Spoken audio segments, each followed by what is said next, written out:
Salve, salve, amigos contadores, amigas contadoras além da conta. Começamos agora mais um episódio do nosso podcast, o podcast Além da Conta, aquele que é feito para você contador, para você contadora, que é muito além da conta. Esse episódio, ele é apoiado pela Contimatic Fênix, aquele recadinho que eu sempre dou no começo da nossa transmissão, no começo do nosso vídeo. Contimatic Fênix, empresa líder no mercado de tecnologia para profissionais de contabilidade. Se você tem uma empresa contábil, vem com a Contimatic. Há mais de 35 anos nesse mercado de tecnologia, nós somos referências aí para os profissionais de contabilidade e temos aí como cultura ser a empresa parceira dos profissionais de contabilidade em toda a sua jornada, perfeito? Quer saber mais sobre a Contimatic Fênix? Entra no site www.contimatic.com.br ou vai lá no Instagram e segue a gente, @ContimaticFênix, tá bom? E aproveita, como eu sempre digo, e também segue esse apresentador que vos fala, @Maurício Barros Contador, perfeito? E não esquece de deixar o seu like. Se está acompanhando através do YouTube, o Além da Conta, ó, tá aqui para você clicar no curtir aqui, deixar o seu like e esse vídeo tem mais visibilidade para os profissionais que são além da conta, perfeito? Não esquece de se inscrever também para cada episódio que sair, você receber a sua notificação aí no seu celular, no seu computador, sabendo que tem uma nova edição do podcast Além da Conta, perfeito? E caso esteja no carro, quer ouvir no celular ali, estamos nas principais plataformas de áudio, aquela plataforma digital, podcast, Apple Podcast, estamos também no Spotify, Deezer, entre outras, tá bom? Então, vem com a gente porque hoje o episódio tá bem bacana, tá bem legal e com muito conteúdo para vocês, porque hoje nós vamos falar aqui com um cara que eu tô até sem palavras para poder dizer e agradecer a oportunidade que Deus me dá de entrevistar esse cara. Vamos falar hoje aqui, olha só. Ele é profissional de contabilidade, especialista em controladoria. Ele atua na área de perícia, sistema de informação, consultor de fundo de investimento, professor universitário, tem diversos livros escritos, como Controladoria para Empresas Contábeis e também Contabilidade Gerencial. O conhecimento desse cara é absurdo e a gente colocou ali o Além da Conta em outro nível, porque hoje chegou o episódio da gente entrevistar nada mais, nada menos do que Paulo Henrique Vaz, o Paulo Vaz.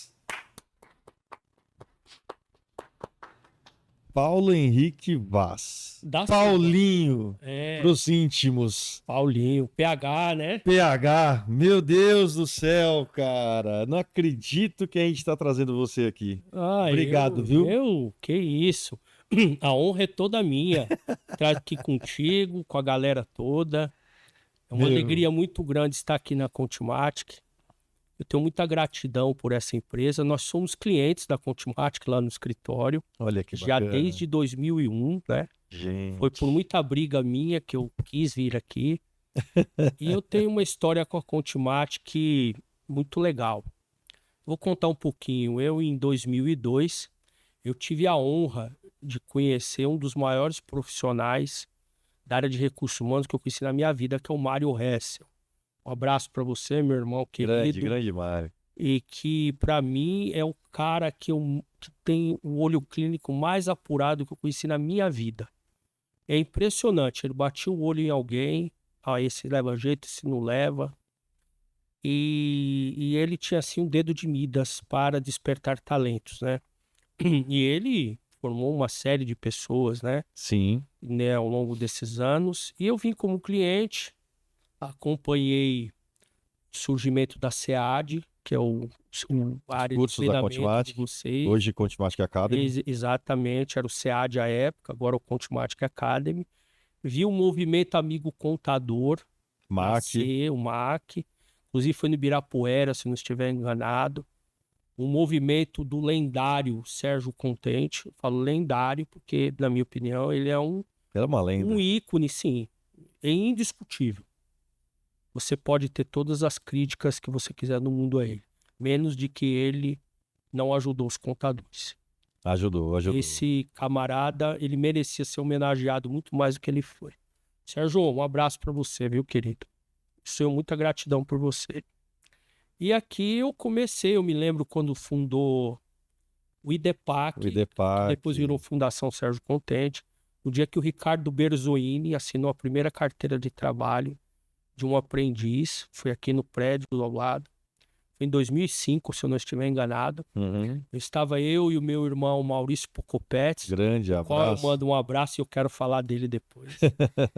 E eu acompanhei, ministrei inúmeras palestras aqui e o Mário viu em mim esse potencial de ser palestrante. Por isso que eu tenho muita gratidão a ele, eu acho um cara incrível, maravilhoso, profissional top. Na minha vida, seguramente os 3 maiores especialistas em área trabalhista que eu conheci na minha vida. Tudo então começou na Contimatic. Tudo começou na Contimatic. E aí eu tive uma trajetória, enfim, eu vou falar mais sobre isso, né? Que eu vou aguardar suas perguntas, né? Mas eu vou contar como é que foi essa trajetória, que graças a Deus hoje, passado aí 20 anos, né? Eu pude construir uma carreira que eu transitei nos órgãos de classe, universidades. Várias universidades, obras escritas, cara. Congressos que eu administrei. Palestrou no Congresso Nacional. Incontáveis. Eu não sei, se você me perguntar hoje quantas palestras eu fiz, eu não tenho nem... Meu Deus do céu. Mas bastante. Já treinei aí. O empresário contábil me conhece, porque eu... Você é uma referência, Obrigado. Para profissionais de contabilidade, para acadêmicos. Eu, na minha época de faculdade, conhecia e ouvia falar muito de Paulo Henrique Vaz, e é o que eu falei no começo do nosso episódio aqui. Eu tenho que agradecer a Deus por entrevistar uma personalidade. Grato de estar aqui também.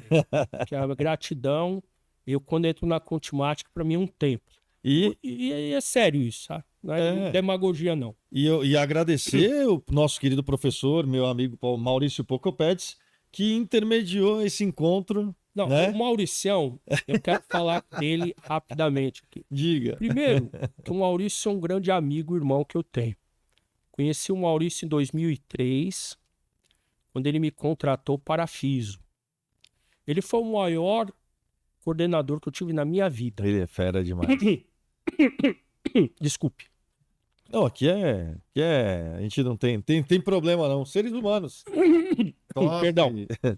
É que eu me engasguei. Mas voltando.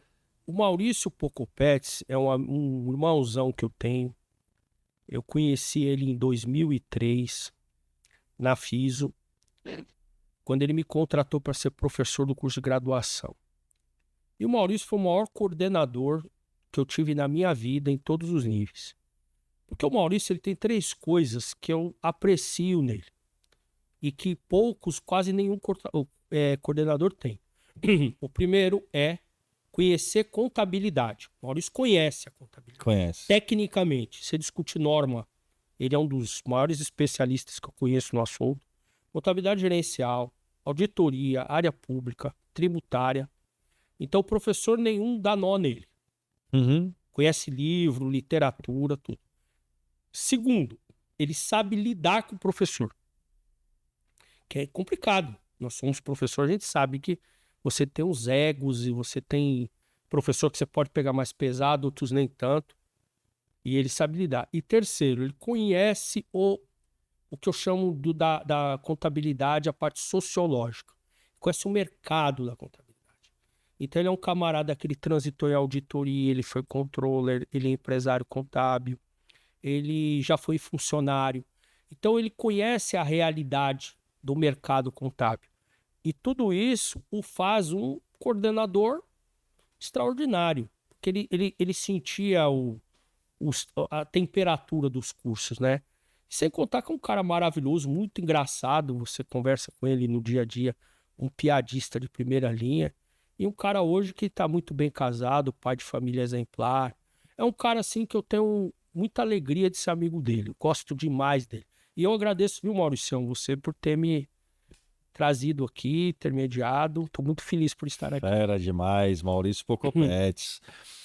Estamos aqui com Paulo Vaz, professor Paulo Vaz. Eu não consigo parar de chamar de professor, cara. Desde quando a gente começou, eu mando áudio para você e tal. Professor. Porque verdade. quando a gente tá na frente de um mestre, a gente chama de professor. Segue ele no Instagram, pessoal. @Paulo Vaz com Z, tá? Paulo Vaz Controller. Controller com 2 L's, tá bom? Então, @Paulo Vaz Controller é o Instagram do mestre Paulo Vaz, Obrigado. o PH Paulinho. É isso aí, PH. Paulo Vaz, vamos lá, vamos começar aqui, ó.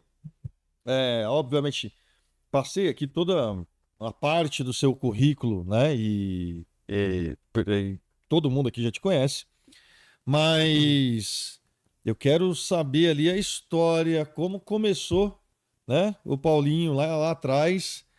E como que foi essa jornada para você se tornar uma referência no mercado contábil?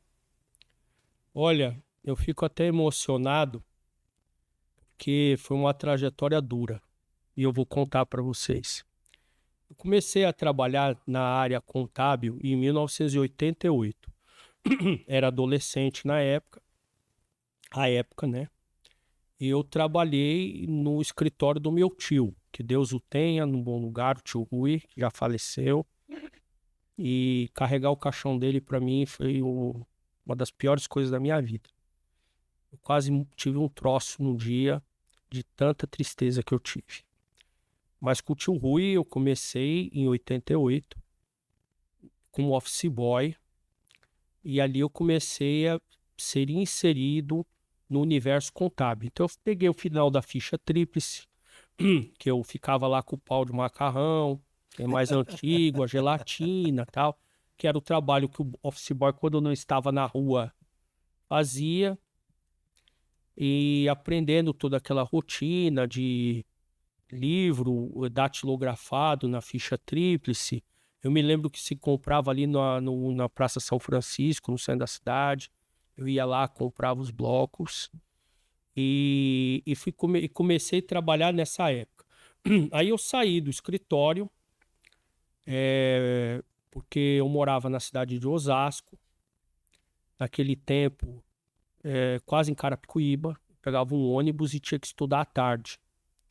Então eu saía de casa às 6 horas da manhã junto com a minha mãe, ficava lá, trabalhava, dava 1 hora e eu ia embora. Porque naquele tempo, quem é mais antigo deve se lembrar que a escola era das 3 às 7. Não é como hoje, era outra época, outro tempo. E eu chegava e estudava. E aí eu não aguentava essa vida, estava faltando porque tinha trânsito, parei e acabei não sendo aprovado na época. Aí eu voltei a morar no Butantã, que é a região que eu estou até hoje, e fui trabalhar numa metalúrgica, também como office boy. E lá eu fui trabalhar no departamento financeiro. E lá eu comecei a aprender aquela rotina do financeiro, nota fiscal, coisa do tipo. E eu acabei saindo em 1993 da empresa. Eu fui dispensado à época. E aí eu comecei a trabalhar de vendedor, né? Mas falei, vendedor, cara, não é a minha, né? Só que nesse período eu estava fazendo curso técnico em eletrônica. Que eu sempre tive o sonho de ser engenheiro. Sempre quis trabalhar com engenharia. Sempre gostei. Gosto até hoje. Mas aí a minha mãe também era contadora com o meu tio, né? E aí eu peguei e tinha uma salinha lá perto de casa, ali no Jardim Bonfiglioli, alugando. E eu queria fazer uns negócios, a sala era muito barato o aluguel. Tipo, hoje, sei lá, R$300 por mês. Assim, muito barato, Aí eu aluguei a sala, comprei umas mesas, tinha tirado o dinheiro da rescisão, tinha recebido um bom dinheiro. E montei, e aí minha mãe falou, filho, eu tenho uns clientes aqui que eu faço por fora, lá do escritório, para perguntar, você não quer me ajudar a fazer uns carimbos, organizar a documentação? Você tá? Eu falei, sim, sem dúvida. Eu comecei a gostar de mexer no papel, aquela coisa. Aí eu tava terminando o eletrônica, Aí eu fiz concomitante o contabilidade, lá no Colégio Pinheiros, lá em Pinheiros, onde meu tio, inclusive, estudou, minha mãe, muitos conhecidos. E aí eu comecei a fazer os dois, terminei o de eletrônica e no ano seguinte eu terminei o de contabilidade. Aí foi paixão à primeira vista, né? Porque eu Bichinho via da na... contabilidade. Picou. exatamente. Por quê? Porque tanto na engenharia quanto na contabilidade, você conversa com o sistema de informação. Eu digo engenharia elétrica que eu fazia, né? Então você tem todo um sistema de placas, indutores, capacitores, porque uma placa nada mais do que um sistema e uma estrutura sistêmica de funcionamento para viabilizar um aparelho eletrônico, que eu fiz eletrônica, e queria fazer engenharia elétrica, ser especialista em engenharia de eletricidade. E eu via contabilidade como um processo de entrada, processamento e saídas, onde eu tinha lá uma operação de um negócio e eu tinha que fazer uma lógica que era o débito e o crédito. E depois saía um relatório. Eu me apaixonei por aquilo. Eu tive grandes mestres no técnico, o Leonardes, professor Clóvis, o professor João e outros que, naquele tempo, estou falando de 30 anos atrás, um pouco mais, era bem diferente o ensino, né? Então, eu fiquei apaixonado e fiz o técnico. E quando eu fiz o técnico, eu me dediquei tanto aos meus estudos que eu ganhei o prêmio de aluno do ano e o José Serafim Abrantes me deu uma placa. Eu tenho até hoje de aluno do ano lá pelo CRC, eu e outros alunos, né? Porque é um prêmio, não sei se é dado até hoje, mas que premia os alunos de melhor desempenho naquele ano. E eu ganhei pela minha escola. Tinha 60 alunos, eu fiquei em primeiro lugar. Foi votação unânime. Porque eu era, assim, obcecado por estudar. Eu entendia que, por eu vir de uma classe, assim, um pouco desfavorecida, porque eu vou falar um pouco da minha história. A minha mãe, ela nasceu no norte de Minas Gerais, num lugar muito pobre chamado Teófilo Otoni. Ela foi criada na Bahia, em Jequié. E o meu pai, o meu saudoso pai, que eu perdi em 1986, e eu, que veio do Pará. E aí eu passei a ser o homem da casa. E minha mãe, sozinha, do jeito que dava, todo mundo pobre, fomos trabalhar. E nós voltamos para um Butantã, porque minha mãe conseguiu lá uma oportunidade muito boa num condomínio bom.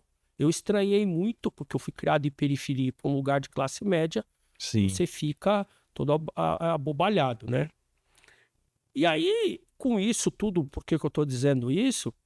É que eu pus na minha cabeça o seguinte: ou eu vou ser bandido, porque o meio que eu vivo, infelizmente, isso é uma crítica à política social do Brasil, porque o jovem que está largado na periferia, ele está propenso, porque o crime é uma alternativa que o Estado não promove, isso independentemente de linha política, isso desde que eu me entendo por gente assim. Ou eu teria que ser artista, jogar futebol. Eu jogava relativamente bem, treinei no São Paulo, Pequeninos do Jockey. Quem me conhece há muito tempo sabe que eu fui um bom jogador, mas para você ser um atleta profissional, é um outro nível. Você precisa se alimentar bem, se preparar fisicamente, estar no clube, ter disciplina de um atleta, e eu não tinha. Ou eu estudar para ser alguém. Senão eu ia ter uma profissão, nada contra nenhuma profissão, mas que ia me limitar àquela realidade que eu via na periferia. E eu não queria aquilo para minha vida. E aí foi quando eu enfiei a cabeça nos livros e decidi, falei, eu vou estudar. E consegui me formar em técnico. Aí eu peguei e fiz o técnico. Aí eu me lembro que no ano era muito difícil entrar na faculdade. Não era como hoje. Você tinha que fazer vestibular e torcer para você passar. USP nem pensar, porque não era a minha realidade. Como é que um cara que trabalha de dia, estuda à noite, vai concorrer com jovens que estão focados somente em estudar? Depois falam de meritocracia, né? Então, legal, é bacana todo mundo ter mérito, desde que tenha condições iguais, né? Não tem, né? Não, Lá não não tem. tem. Concorda comigo? Você trabalha desde cedo, você não tem pai, você precisa ganhar um dinheiro para comprar um tênis, uma roupa, para ter o básico. Enquanto o outro colega, eu não estou criticando o colega, é que ele está numa situação, esteve, melhor do que a minha. Então ele tem uma cabeça, por exemplo, ô Maurício, uma das coisas que mais me torturava era o fato de, por exemplo, minha mãe morrer. Isso me... Tinha medo. Claro, imagina, meu pai já tinha morrido. Minha mãe morre, eu vou pra onde? Eu vou morar na casa dos outros. E eu tinha 2 irmãos, e tenho, né? 2 irmãos mais novos, o Celão e o Natão. Um beijo pra eles. Um abraço pra eles. Beijo pro Celão e pro Natão, irmãozaço, parceiros maravilhosos. Os melhores irmãos do mundo que eu tenho são os 2. Os únicos também. Os únicos. Não, e tem outros, Maurício, Mário, outros, mas de sangue são os 2, né? E aí eu terminei o técnico naquele pique, tipo, fui aluno do ano, mas eu falei, cara, não posso tranquilizar. Preciso entrar na faculdade. Aí eu fui no vestibular, 2 faculdades eu me inscrevi, na Unifiel em Osasco e na Faculdade São Luís, na Avenida Paulista. Só que a Faculdade São Luís, o vestibular era em dezembro. E eu me lembro que eu fui junto com meu irmão também, o Sérgio Ricardo, que inclusive trabalhou com você no IDEPAC, na época, Isso. professor. Nós fomos juntos fazer o vestibular na São Luís. Ele já conhecia a esposa dele, a Mara, né? E aí, eu antes do Natal estava aprovado em Ciências Contábeis. Eu falei, eu não vou para a Unifiel, vou ficar aqui na Faculdade de São Luís e vamos tocar, né? Só que nesse período foi quando eu montei o meu escritório de contabilidade. Porque eu comecei a fazer aquele serviço que eu estava te contando para minha mãe. E aí o meu tio Rui, né, que saudoso, ele me presenteou com 3 clientes, que era o suficiente para eu ganhar o salário que eu ganhava como office boy, um pouco mais. Aí eu peguei aquela sala que eu estava com os clientes e eu comecei eu mesmo a fazer o serviço. E ali nasceu o escritório, que até hoje está aberto. Como que é o nome do escritório? O escritório é a Restart Contabilidade, né? Minha mãe hoje está à frente, que eu em 2001, quando ela saiu de um escritório grande que ela trabalhava, eu tomei a decisão de ser consultor e eu falei para ela, mãe, fica aqui no escritório, eu vou para a carreira de consultoria, docência, fico aqui no escritório e a senhora que é contadora toca aí. Bom, mas voltando, aí eu fui para a faculdade. Aí fiz 5 anos de ciências contábeis, também bastante dedicado, eu estudava bastante, eu não faltava aula, detestava faltar aula, odiava. Então, por exemplo, lá eu tive história do cristianismo, filosofia, antropologia, e eu estudava tudo isso, né? E, paralelo a isso, eu sou espírita kardecista, né? E eu frequento o centro, a Casa de Emmanuel, lá do Butantã, da qual eu sou contador há 30 anos lá. E estou na diretoria da contabilidade, né? E, cara, eu devo muito a essa casa, foi o que me salvou da minha vida no aspecto psíquico, né? Pelo fato de eu ter perdido meu pai e ter essa pressão, fui muito discriminado por ser pobre, por ser filho de nordestino. No condomínio que eu morava, eu já fui barrado em festa, ia namorar as meninas, a mãe das meninas me chamava de bandido, né? Sério. Eu sei porque... que é. Não, você sabe, né? Eu sei, eu sou também. bandido, criminoso, maconheiro, tudo que não presta. Por quê? Porque eu era um cara que não era daquele meio. Mas tudo bem, eu acho que isso daí só nos fortalece. Como diz Nietzsche, né? O que não me mata, me fortalece, né? E aí, Maurício, eu terminei minha faculdade. E na casa de Emmanuel, tinha um trabalho que tem até hoje chamado sopão. O que é o sopão? É uma distribuição, é uma evangelização infantil que você dá e dá a sopa. E aí, eu como já pensava em ser professor, eu comecei a lecionar lá. Participar. Aí eu comecei a desenvolver oratório em público lá. Foi lá que eu comecei a falar em público. Porque falar em público, você, professor, sabe, é diferente. Você precisa oxigenar o cérebro, falar devagar. As pessoas entenderem. Isso, ser didático, simplificar o complicado. Então eu fui pegando lá. E aí eu terminei a faculdade. Eu me lembro que no ano de 2001, já formado, eu entrei no Colégio Vectra. Com o professor Noelce, que eu tinha me formado no Pinheiros, que mudou para Vectra. E eu fui pedir um emprego lá. Falei, olha, terminei a faculdade, eu queria ter a oportunidade de dar aula quando der. Paulo, estamos precisando para agora. Você? Falou, você? E o aluno que você é? Eu comecei lá a minha carreira de professor. E por incrível que pareça, eu tinha aula à noite e uma só de manhã, que eles me davam. E de manhã, eu chegava lá bem cedo e trabalhava na secretaria uma senhorita chamada Iracema. E aí eu olhei para aquela moça, comecei a ver, comecei a olhar. E, pô, o coração começou a bater mais forte. Já tô até vendo. 6 meses, tal, conversa. Aí teve um dia que eu tomei coragem, mandei um recado, porque os celulares antigamente, ela deixava desligado, só que eu fui lá e liguei, ó, que é o professor Paulo Henrique e tal. Queria marcar uma pizza com você e tal. Eu gosto de você, queria conversar. Ela topou, conversa vai, conversa vem. Olhei pra ela, olhou pra mim, deu o primeiro beijo nela, dia 2 de dezembro de 2001, na esquina com a Francisco Morato, com a Rua Alvarenga, ali no hospital que tem ali, que eu me O lembro. Butantã. Isso, ali mesmo. Sei. Foi o primeiro beijo que eu dei nela. E por acaso, hoje ela é minha esposa, mãe dos meus 2 o Além da filhos. Conta tá virando Eu histórias casei, de amor. Isso, Love casei story. e eu conheci minha esposa lá no Colégio Vectra. Aí depois, nesse mesmo período, eu comecei a trabalhar e fiz uma especialização em controladoria e já emendei um mestrado. Aí em 2002, eu fiz uma disciplina como aluno especial. E eu me lembro que eu não passei na prova, não estava preparado, que a prova era muito difícil. O saudoso professor Roberto Fernandes, a professora Neuza, beijo para eles. Professor Roberto, onde tiver, um abração. Me ajudaram muito. Tem que dar um testemunho depois que a professora Neuza, ela me concedeu uma bolsa, eu não podia pagar o mestrado, ela me deu uma bolsa. Ela acreditou em mim, no meu curso, é minha amiga até hoje. Tenho muita gratidão à professora Neuza. Ela não sabe o bem que ela fez para mim e para minha família. Que graças ao curso de mestrado eu pude ser professor e sustentar e levar o pão para minha família. Porque eu sempre fui um cara que eu não sou rico, eu tenho poucas posses, eu trabalho muito, e eu passei muita dificuldade financeira, depois eu vou contar para vocês.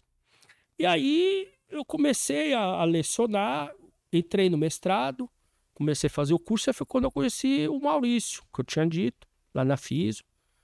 E aí eu peguei no mestrado, já fazendo consultoria, eu vi um problema muito complicado no mercado contábil, que é a precificação de honorários. Até hoje. Até hoje. Até hoje. Até hoje, mas eu posso até falar um pouco, que eu conheço um pouco do assunto. Eu acho que é um erro de conceito pro preço. O problema do preço do honorário é que as pessoas precisam entender que quem estabelece o preço do honorário do serviço recorrente. Tem o recorrente e o não recorrente. Perfeito. O não recorrente é aquele que é oriundo de uma consultoria, de um trabalho pontual, um laudo de perícia, uma auditoria. O recorrente é a mensalidade.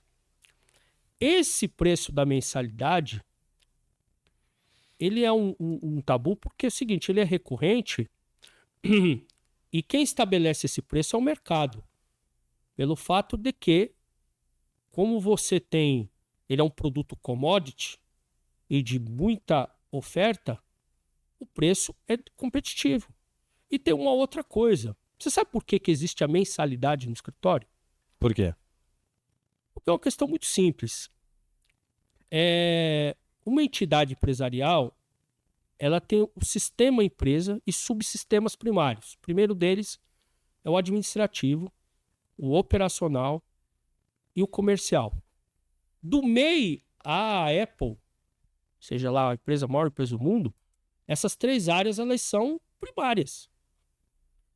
Essas 3 áreas, por serem básicas de uma empresa, elas consomem custo fixo, porque elas são primordiais para funcionamento. A área operacional, por menor que seja, existe um custo fixo. Sim. Comercial, por menor que seja, existe um custo fixo. E administrativa também. E nenhuma empresa existe sem contabilidade. Não dá. Porque a contabilidade ela está entrelaçada no DNA de qualquer empresa. Vou te dar um exemplo. O fato de você constituir o capital de uma empresa e fazer uma movimentação bancária você já tem contabilidade. O que ela não está é organizada, porque o pessoal confunde muito, Maurício, sistema de informação contábil com a contabilidade. O sistema de informação contábil, ele existe sem a vontade do contador da empresa. Ele é algo natural. É o processo. Exatamente.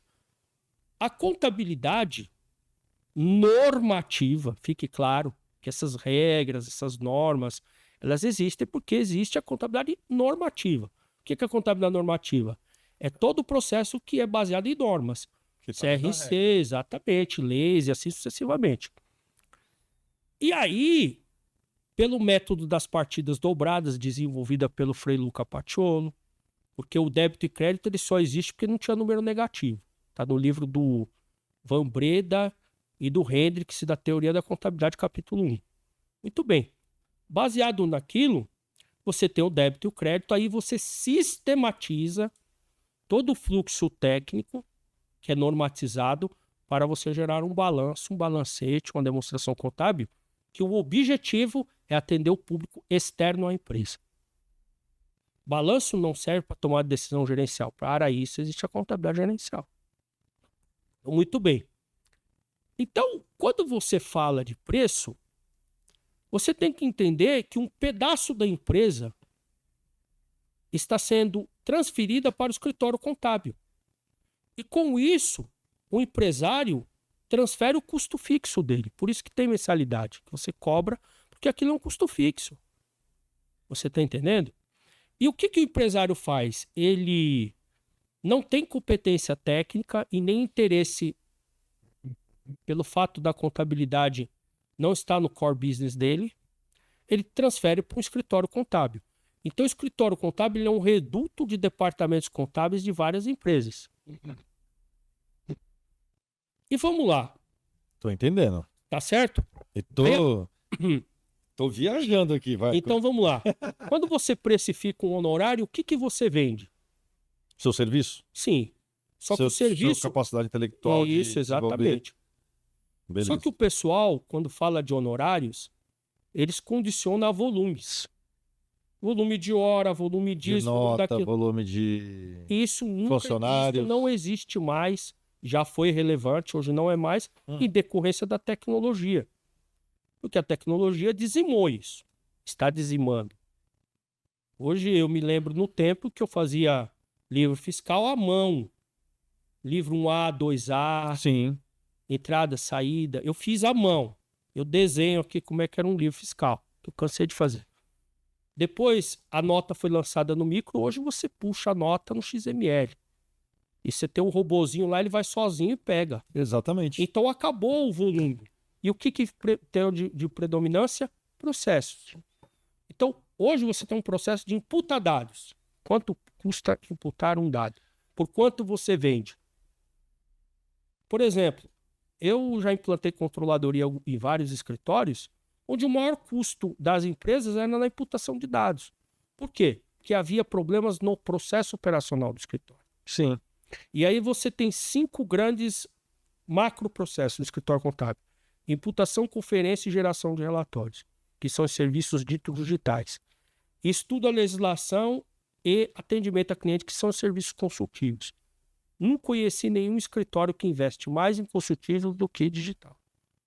Então, o que acontece? Você não consegue ter eficiência, pelo fato de que a tecnologia não vai resolver uma relação que existe entre cliente e empresa, e que ela é qualitativa, porque a contabilidade ela é uma ciência social aplicada. Ela não é uma ciência exata. Então, por mais que você tenha um aspecto quantitativo da contabilidade, o qualitativo é tão importante ou mais até do que o quantitativo. Professor, vou chamar o professor. Do jeito que você quiser. Estamos caminhando para um tipo de precificação baseada no faturamento do cliente? Não, na minha análise, não. Eu acho que nós estamos partindo... Não é uma saída? No meu entendimento. É uma precificação por processos operacionais. Por exemplo, hoje, quanto custa atender um cliente? Qual é a sua capacidade operacional para atender um cliente? Que tipo de cliente que você atende? Estrela, abacaxi, vaca leiteira, criança. Qual é o seu mercado para cada cliente? Diferente. O cliente abacaxi ele tem demandas que o Estrela não tem. E às vezes você tem escritórios que atendem os dois clientes e tem problemas. Por quê? Porque a equipe está adequada ao cliente abacaxi ou outra Estrela.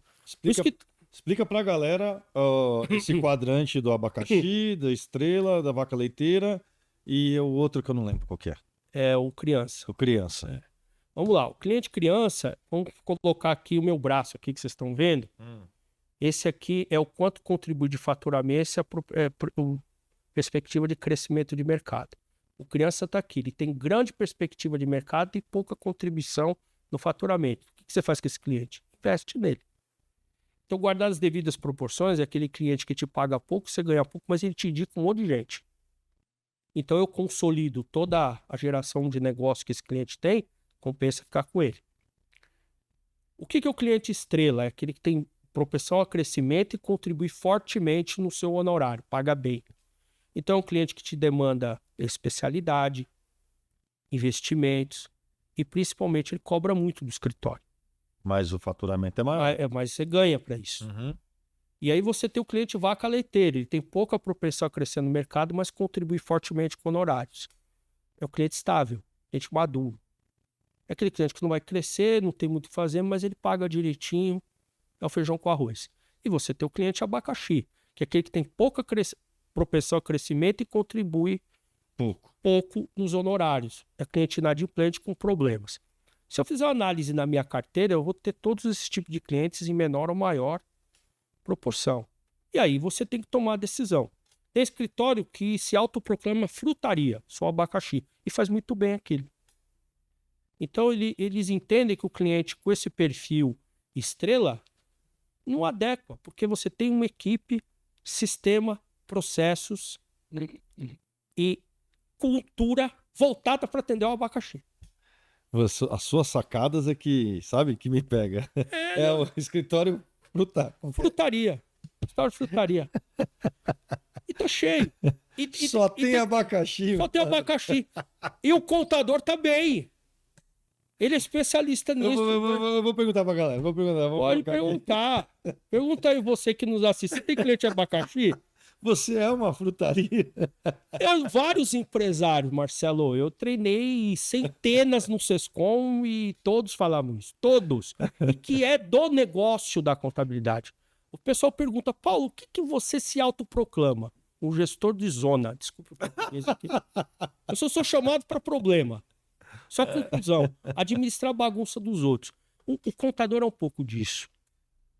Nós, contadores, eu estava com um cliente agora, quero depois falar um pouco de mim e terminar. Eu estava com um cliente agora, eu falei, ô fulano, eu não sou empresário, eu sou um consultor. Eu nasci para te ajudar.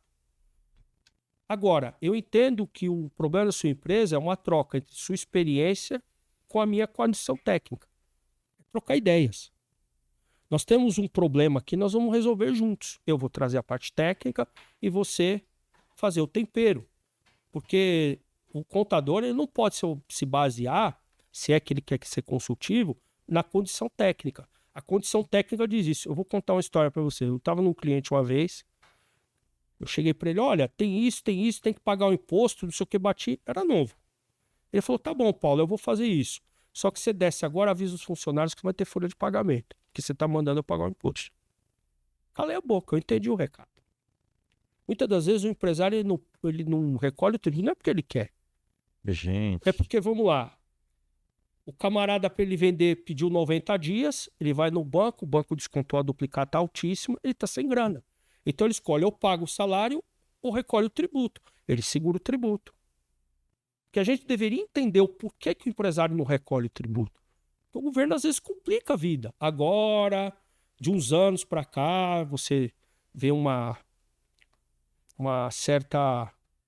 esforço da sociedade civil na reforma agora e melhorar isso. Quando os empresários batem o pé e chia, eles têm razão. Estou aqui criticando, pode ser boa. Mas nós, contadores, a nossa função é essa. É administrar o problema dos outros. Estou dizendo se você quer ser consultor. Porque tem aquele contador, colega, que vai lá, faz a contabilidade, entrega e acabou. No meu caso, como trabalho em consultoria, fundo de investimento, eu vejo muita coisa. E você precisa ajudar quem toma a decisão com informações egressas da contabilidade. O contador é esse cara. Que Claro, tem essa saída, tem claro, esse viés de claro. levar a solução ali para Isso, mas nós vamos falar daqui a pouco sobre isso. Eu só queria encerrar a questão minha, da minha trajetória, né? Diga. Um pouco, que é só para concluir que eu terminei a minha dissertação fazendo essa pesquisa sobre preço, né? Sobre custo, custeio baseado em atividades e o padrão para a precificação de honorários, foi o tema do meu trabalho. Eu me formei em mestre em ciências contábeis e essa minha dissertação validou uma série de convicções técnicas. E teve um episódio muito engraçado que eu vou contar. Eu me lembro que eu estava escrevendo meu trabalho e eu estava com a dúvida, assim, quase que um quebra-cabeça insolucionável. E até 2 da manhã, trabalhando, não consegui. E dormi. Eu era solteiro à época, tinha casado ainda. Deixei minhas coisas em cima da mesa e o computador. Dormi. Deu 5 da manhã, eu acordei. Com tudo na cabeça. Eu peguei um papel que estava do lado e comecei. Tem que fazer isso, tem que fazer isso, tem que fazer isso, tem que fazer isso. Te juro por Deus, tudo. Tomei um pouco de água, fui no banheiro, dormi. Quando eu acordei, li, falei, tá aqui o problema. Como eu deveria calcular matematicamente processos com as variáveis físicas de custos. Aí eu criei lá o conceito de análise de correlação. O que é isso? É quando você correlaciona o seu plano de contas na conta sintética com o processo que você tem de correlação. Aí você dá o sim ou não e ele vai alocar o montante de recurso operacional empregado em cada processo. E aí eu montei o sistema de custo flexível. Que você monta o custo que você quiser, só dizendo sim ou não. Para quem fez curso de controladoria de empresas contábeis sabe do que eu falo. E aí tem planilha, isso está custeado, e sai todo o custo, todo montadinho, e aí você começa a fazer análise. E o segredo da boa análise não é o resultado, é a trajetória do resultado. São coisas diferentes. Como que você chega nele? Exatamente, é como eleição. Eu sou um ratão de eleição. Eu sou um ratão de eleição. Eu abro os números do TSE e olho tudo. Por quê? Porque quando eu vou conversar com alguém, eu falo, fulano, o fulano perdeu. Onde ele perdeu? Por quê? Qual o perfil? Ele perdeu em regiões onde tem a classe média alta, baixa. Por exemplo, aqui em São Paulo, na última eleição, teve mais de 40% de abstenções, votos nulos e brancos. Isso é um problema. Isso aí vem sendo divulgado há muitos anos. Quase metade não validou o voto. E isso é um olho de contador, porque nós fazemos análise. Porque quando você vai fazer uma análise tributária, trabalhista, contábil, seja lá qual for, você tem que ver o resultado, mas como esse resultado foi construído. Por exemplo, tributo. Você está olhando aquele tributo. Por que existe o crédito fiscal? Porque muitos insumos são monofásicos, por exemplo. E você não segregou esse crédito no sistema de informação contábil de forma rastreável. Por isso que você não acha ele. Porque o plano de contas foi mal elaborado e a informação que não chegou também. Então você tem que anteceder a isso. Porque o sistema ele trabalha por lógica, número binário, 0 ou 1. Sim ou não. Entendeu? Eu fiz eletrônica e sei disso. Então, você tem que, quando vai construir um sistema contábil, você tem que levar em conta essas variáveis. Porque a rastreabilidade da informação, ela te dá a qualidade daquilo que você vai levar. Então, você vai dizer para o cliente, olha, o problema da tua empresa não é imposto, é nada disso, é capital empatado no estoque. Por quê? Porque você olhou os estoques e viu que o comportamento, o prazo está dilatando. Então, quando a mercadoria não sai do estoque, ela está consumindo e sendo perecível. Então, você está perdendo dinheiro. Então, quando você faz uma análise qualitativa, não quantitativa, porque a quantitativa você já tem. Qualitativa, falta a qualidade. Isso, a parte qualitativa da informação, você vai identificar que o problema é na compra. E, consequentemente, você arruma esse problema, aumenta o fluxo de caixa porque você realiza o lucro. Eu tenho um problema muito sério que na análise nós temos, é que é realização de lucro. O que é realização de lucro? É quando você obtém um lucro, mas ele não é convertido em caixa. É lucro realizado. Então você começa a diminuir, o seu fluxo de caixa aumenta, a sua empresa fica mais magrinha, mais enxuta. Então essas são análises que nós contadores temos que fazer. Mas eu só consigo fazer quando eu trabalho o aspecto qualitativo. Por isso que a contabilidade é uma ciência social aplicada. Que é isso que a gente conversou também aqui antes da gente começar a gravação do episódio de hoje. Estamos aqui com Paulo Henrique Vaz, o professor Paulo Vaz. Quem não conhece ainda, quem não segue ele no Instagram, @PauloVazController. E a gente estava conversando hoje à tarde, você falou dos 3 pilares da contabilidade. Na verdade não A são parte 3 pilares. técnica. Eu gosto de analisar, isso é empírico, tá? Você que nos assiste, é eu que faço isso. A análise que eu faço como professor, consultor é a contabilidade no eixo técnico da ciência. Essa é a primeira. Segundo, é a contabilidade no seu ecossistema de atendimento. Cliente, Receita Federal, banco e etc. E a parte sociológica da contabilidade. O que é a parte sociológica? São variáveis das quais a contabilidade não controla. Exemplo, revolução tecnológica, reforma tributária, legislações, ESG, Lei Geral de Proteção de Dados, você tem inteligência artificial, uma série de coisas. Eu tenho um gráfico no curso de controladoria que eu mostro a trajetória da contabilidade desde a década de 1970 até hoje, todas as macro variáveis que são essas que eu estou dizendo, que impactam esse aspecto sociológico.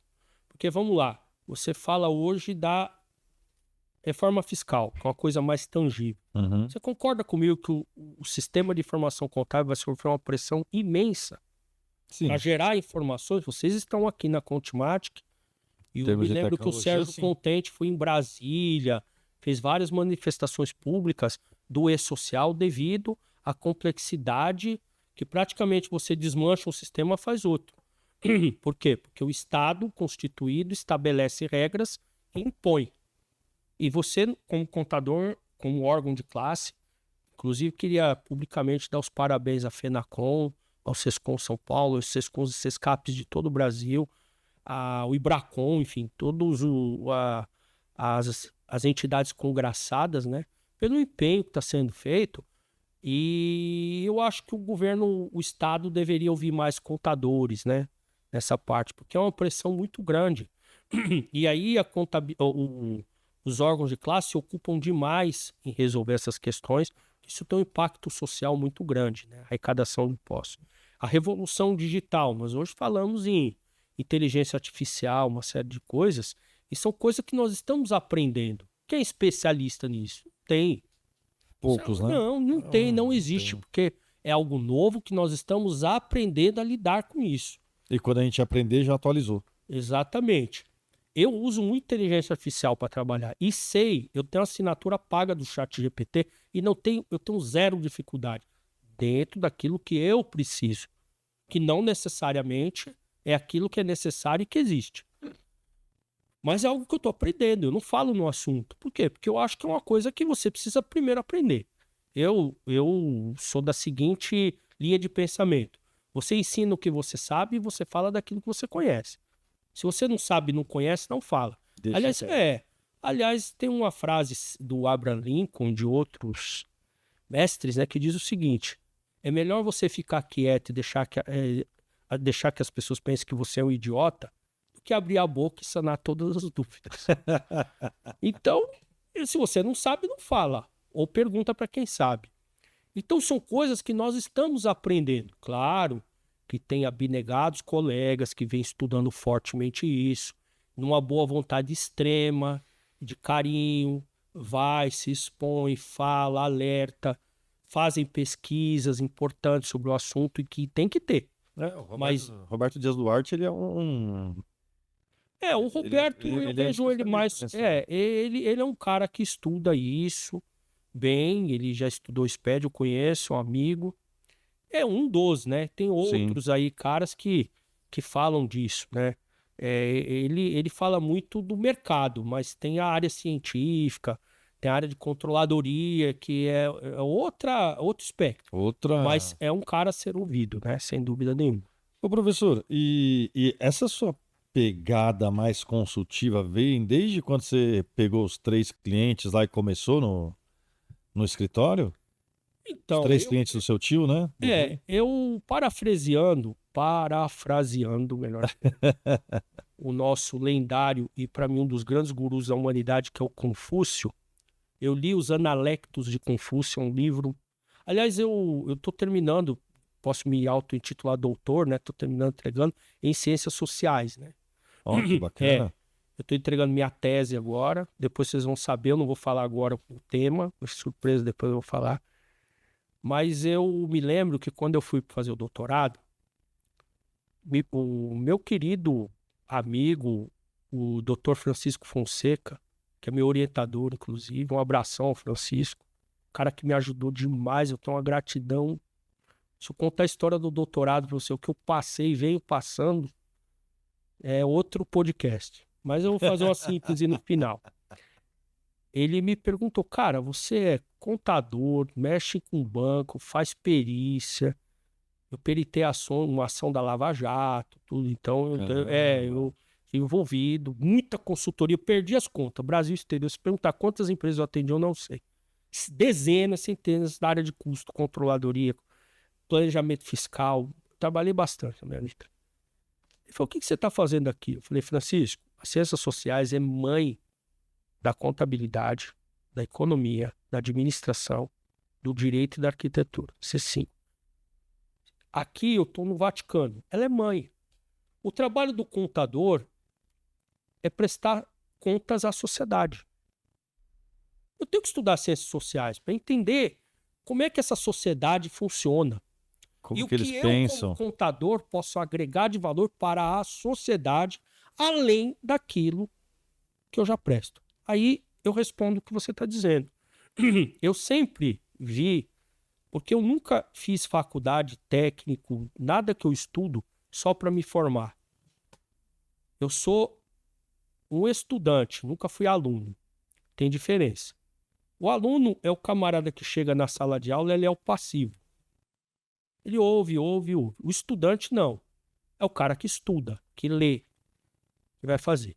E como eu estava dizendo do Confúcio, que é um pensador chinês, ele tem a seguinte afirmação, né? Quando não se aprende o conceito direito,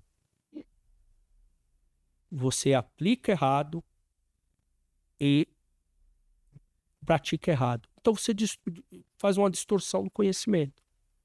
Então, o que falta para os contadores, como professor, é o conceito. Aprender as coisas direito. O que é custos? O que é norma? O que é isso? O que é um tributo? Por exemplo, tem contadores que não sabem que o termo mais adequado é falar tributo, porque tributo é a junção de imposto, contribuição e taxa. Por exemplo, por que não se deprecia terreno? Porque não tem vida útil estabelecida. Isso eu aprendi com o Maurício Pocopetz. Ele fala muito isso. Porque o Maurício é um dos poucos professores que tem uma primazia pelo conceito. É verdade. Ele é um cara obcecado nisso e com razão. Porque na graduação o camarada está sendo formado. Ele não é contador. Ele pode ser técnico contabilidade, mas contador ele ainda não é. Ele está sendo formado.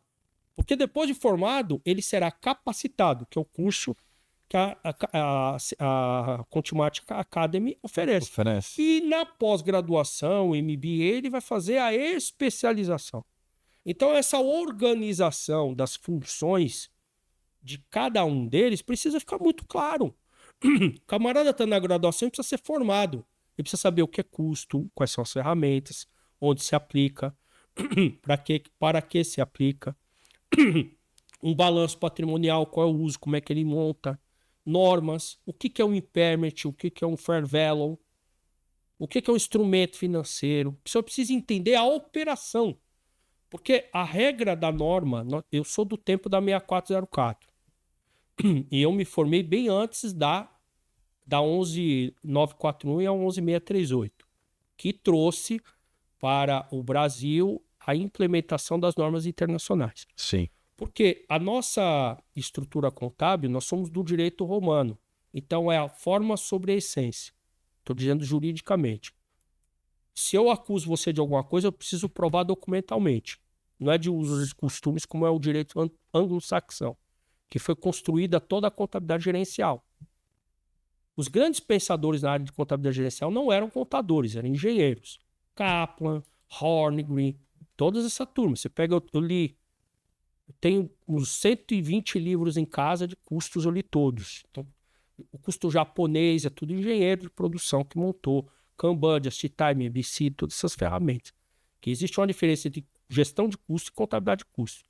Contabilidade de custo serve para valorar estoque e a gestão de custo é para fazer a gestão operacional do insumo. É uma outra linha de pensamento. E aí, o que eu estava dizendo para você é que essa estrutura sociológica da contabilidade, ela interfere. Então, você transita nessas três estruturas. O que é a parte técnica? É você entender e ser bem informado. Como é que faz contabilidade? Ali, como é que eu lanço? Como é que eu parametrizo o sistema? Como é que eu fecho o balanço? Esse é o universo técnico. Aí eu tenho um universo do ecossistema, com os stakeholders, os usuários da contabilidade.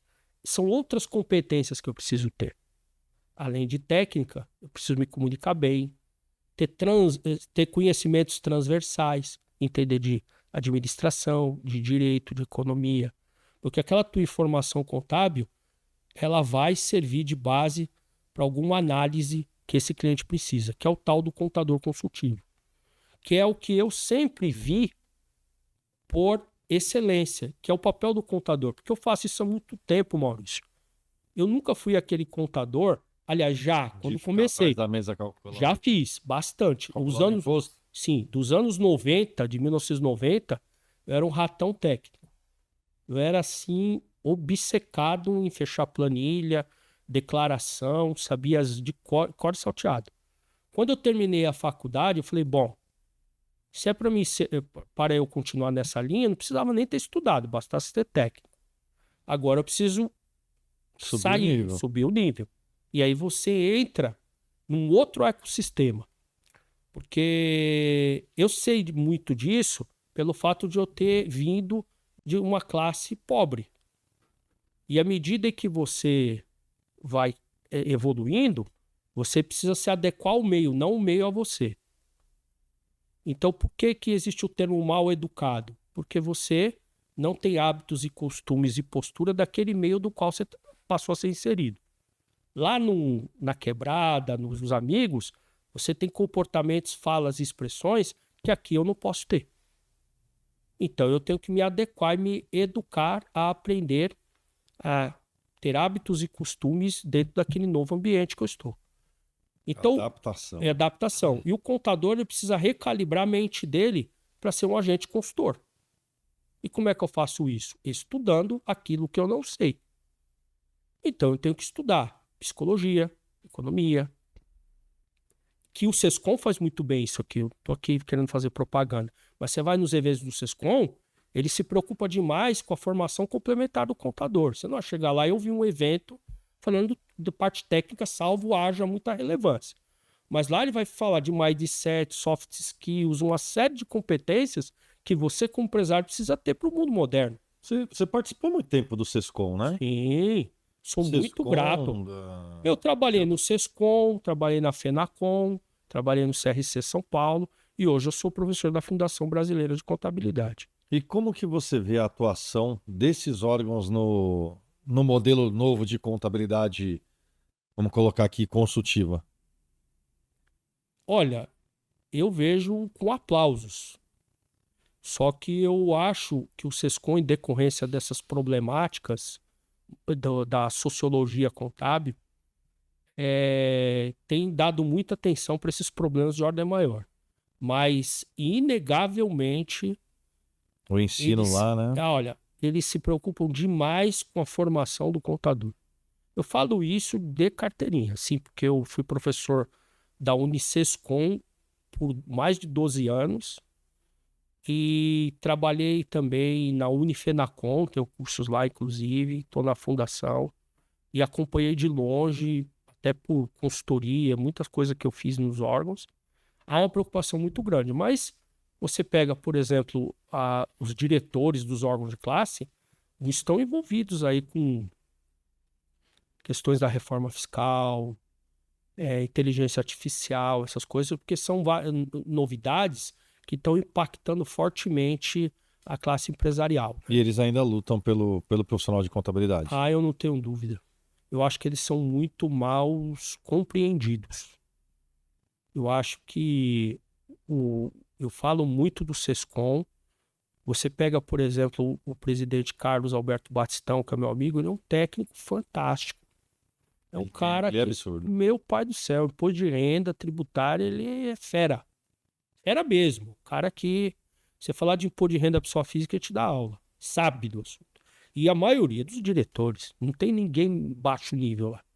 Eu falo isso com um professor. Sim. Tô falando porque são meus amigos. Sabe, o Sérgio Aprobato é o maior analista que eu conheci na minha vida. Ele faz análises que é uma coisa assim surreal. Técnico. O cara bate o olho no papel. Ficava até assustado. Falei, nossa. Eu conheço alguns e sei a qualidade. Não, são Batistão, a Silvana. Sim, minha amiga. Gosto muito dela Silvana também. Araújo. Muito boa. Quem mais? Márcio Tomazelli. Gente boa demais. Sabe também. Sei, manja tudo. O Gildo foi presidente do CRC. Não, tem o Reinaldo Lima, que é fantástico. O Wilson Jimenez.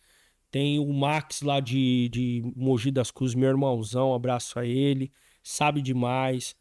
Tem o Márcio Shimomoto. Tem o Antônio Carlos, que vai ser presidente. Todos eles são ótimos. Inclusive o Carlos Batistão. Eu já convidei ele para vir no Além da Conta. Já fica aqui de novo o convite, hein, doutor Carlos Batistão. Ele vai ser uma grande... Vê se eu consigo trazer ele. Traz sim, porque é um cara... Contribuição é uma pessoa extraordinária. Um ser humano, assim, incrível. Tô dizendo a pessoa, não tô falando o técnico. Ele é meu amigo, gosto demais dele. Pô, professor, cara, é muito legal. Eu tenho algumas perguntas para fazer aqui. Pode mandar. Mas eu te falei antes, a gente ficou conversando muito tempo, cara, muito tempo ali antes de entrar aqui na gravação. Sim. Tem uma coisa que me chamou muito a atenção, que você falou para mim ali, que trata exatamente desse novo modelo de contabilidade, que é a contabilidade consultiva. Você falou, cara, se eu não me engano, você falou que ministra aula de contabilidade consultiva aplicada. Qual que é a diferença de um para o outro aí? É que assim, vamos lá. Contabilidade consultiva, vamos lá. Vamos discutir a parte epistemológica de conhecimento. O contador, por atribuição, ele é um agente consultivo da gestão. O que a contabilidade é? Nada mais ou menos que um braço da gestão. Exatamente. No mundo inteiro, a contabilidade está sob a direção da administração. Uhum. Aqui, isolou-se, né? Você tem um órgão de classe que trata, por formalidade. Mas a contabilidade, ela é um braço de assessoramento para uma gestão. Então, o profissional de contabilidade, ele é um assessor, um consultor de quem toma a decisão. Do seu cliente, do gestor. O contador, ele pode ser um presidente, pode ser um executivo, mas ele estará como executivo, mas não como um contador. O contador da empresa, ele não é o presidente, é o contador que assina. Então tem essa questão. Então, por estar na atribuição, o contador ele já é consultivo. Agora, você tem o serviço consultivo que vem agregar valor àquilo que você já faz. Por que isso surgiu? Porque ao longo dos anos, o trabalho do contador foi muito ardiloso na construção da base de dados da contabilidade. Então, quem trabalha como eu, já há mais de 30 anos na área contábil, sabe o quanto é foi árduo você pegar uma nota, um documento, lançar no sistema, fazer a conciliação para chegar no balanço. Hoje, essas tarefas estão sendo dizimadas pela tecnologia. Então, o balanço ele sai com menor intervenção humana possível. Então, sobra um espaço para o profissional de contabilidade atuar muito mais como um agente informativo do que construtivo de dados. Isso é a oportunidade que a contabilidade consultiva gera. Vamos lá. Qual o problema da contabilidade consultiva? É que tem muitos contadores que não foram formados para serem consultores. Eles sabem contabilidade, mas ser consultor é outra coisa. Você sabe disso. É diferente. Você precisa ter uma análise interdisciplinar. Interrelacionar a relação de causa e efeito do impacto da informação contábil no negócio. E para que você possa atuar bem, você tem que ter duas competências que eu sempre digo. Primeiro, ouvir o que não foi dito. Entendeu o que eu disse? Ouvir o que não foi dito. Entender, pegar no ar. E segundo, enxergar o que ninguém enxergou. Você tem que ter o olho de águia.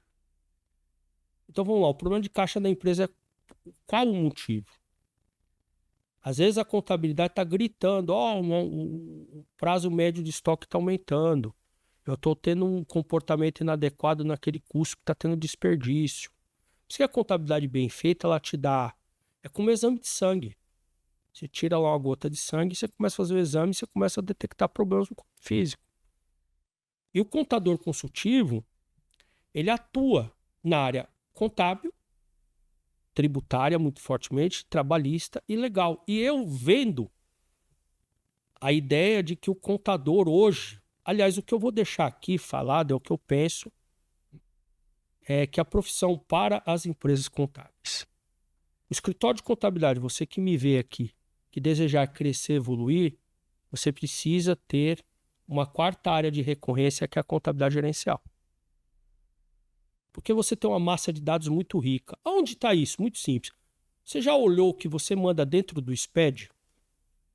Se você pegar aquela base de dados e você conhecer um pouco de contabilidade gerencial, você faz miséria. Tá, porque eu não tô...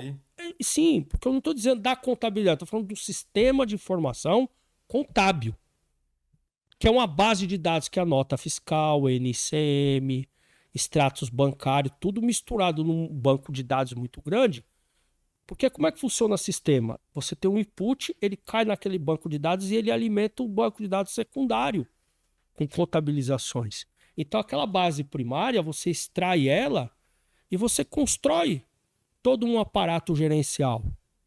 E é onde eu mostro para o colega que assiste o curso como ele deve fazer isso, que competências ele precisa trabalhar. Porque, diferentemente da contabilidade normativa, a contabilidade normativa, ela funciona assim. Faça isso porque eu estou pedindo. Ok. A norma diz isso, faça isso. A lei diz que tem que fazer assim. Isso. A contabilidade gerencial, ela não tem norma nem lei que regulamenta. Ela tem métricas técnicas. E o grande segredo de você calibrar uma boa contabilidade gerencial é identificar os problemas e as dores do cliente. Então, quando você identifica as dores do cliente, você calibra uma informação contábil para dar aquela resposta. Uma delas é custo oculto, onde está a sua ineficiência operacional. Você constrói uma informação e rastreia ela. Por exemplo, quando você monta a controladoria para escritório, você custeia a imputação de dados. Sim. Quanto custa imputar dados? Então você correlaciona uma série de eventos operacionais e econômicos que incorrem nesse macro processo. E qual é a contraposição? Se o cliente consome e se o gasto que está sendo dado é condizente com o que você entrega de serviço dos seus objetivos. Se estiver dentro, ok. Se não, você tem que corrigir. Porque o recurso ele tem que ser aplicado onde ele te gera receita.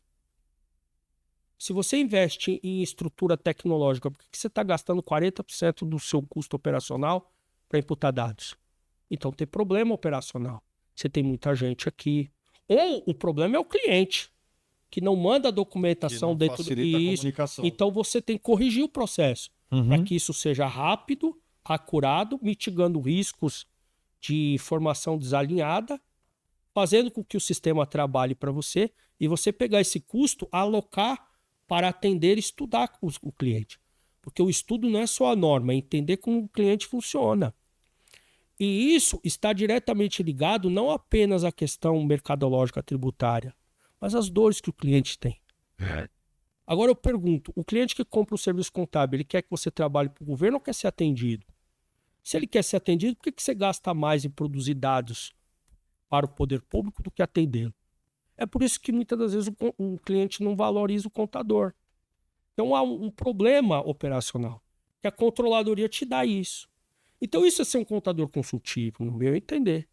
É quando você pega esse teu cliente, entende ele e por meio das informações contábeis, você começa a dar insights para ele olhar a empresa dele. Falar, opa, eu estou perdendo dinheiro aqui, posso melhorar aqui. Hã? É aqui que você está errando. Terceirizo ou internalizo? E aí eu te pergunto, você então entende que hoje o processo, esse sistema contábil, ele é então, de forma, como que eu posso dizer, resumida, a imputação dos dados, o gerenciamento desses dados... A conferência dos dados e a geração de relatórios. Imputação, conferência e geram relatórios e informações para o poder público. E geração de relatórios. E manda o SPED embora. Acabou o serviço? Não, eu tenho que estudar e atendê-lo. Aqui você fez o normativo. Não, eu estou dizendo o operacional do escritório. Do operacional, beleza. Quanto custa essa operação? Quanto o cliente está pagando? E aí, a partir daqui, é que você vem com a parte consultiva. Sim. Aí você vai Mas oferecer um outro serviço. Agora, um profissional de contabilidade, estou falando do dono. Que da hora, cara. Que da hora. Eu tenho isso pronto. Montado, quantificado, com um monte de exemplos. Posso explicar isso mostrando dados. Implantei isso em vários escritórios. Trazia informações que o pessoal remodelei. Muita gente que está aí pode perguntar se não me conhece. O segredo está nessa massa de dados. Claro. Porque isso é o trabalho do contador consultivo, que é o que eu falo. Só que isso, as pessoas precisam entender que os negócios estão se intangibilizando. Como é que eu custei um site? Como é que eu custei um app? Como é que eu custei a Uber? Porque os negócios hoje é simples. Você pega nos times de futebol, as bets tomaram conta. No meu tempo de garoto era Coca-Cola. Calunga. É isso aí, do Corinthians. IBF. A Jeep, que era do Palmeiras, que é de gás. Hoje não é mais. Hoje são as bets. São empresas de tecnologia, são portais de apostas, baseadas em grandes mainframes de dados, PIX e etc. Como é que você custeia isso? Como é que a contabilidade, as informações contábeis ajudam essas pessoas? Vai precisar de contador avaliando o desempenho desses negócios. Agora, se você não tem uma formação, se você não estuda, não se capacita, você tem dificuldade de fazer isso, porque a contabilidade, a formação nossa contábil, ela foi muito baseada em volumes, em decorrência da estruturação normativa pesada que nós temos no Brasil. Isso não é culpa do contador. Tem contadores brilhantes, você vai falar que os colegas que eu tive a honra de treinar no SAP Contabilidade sabem demais, muito mais do que eu.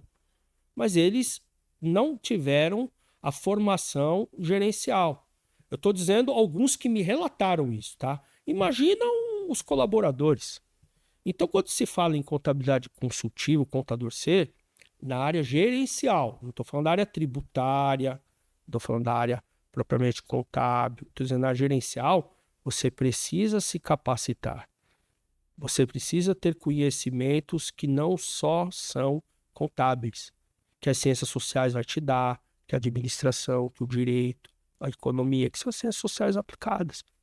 Que da hora. Entendeu? Da hora. Então, isso forma um novo contador. Porque você pega o CPC 0, por exemplo, o conceito de ativo já não tem mais bens. Por que será? Porque as empresas estão indo para intangibilidade.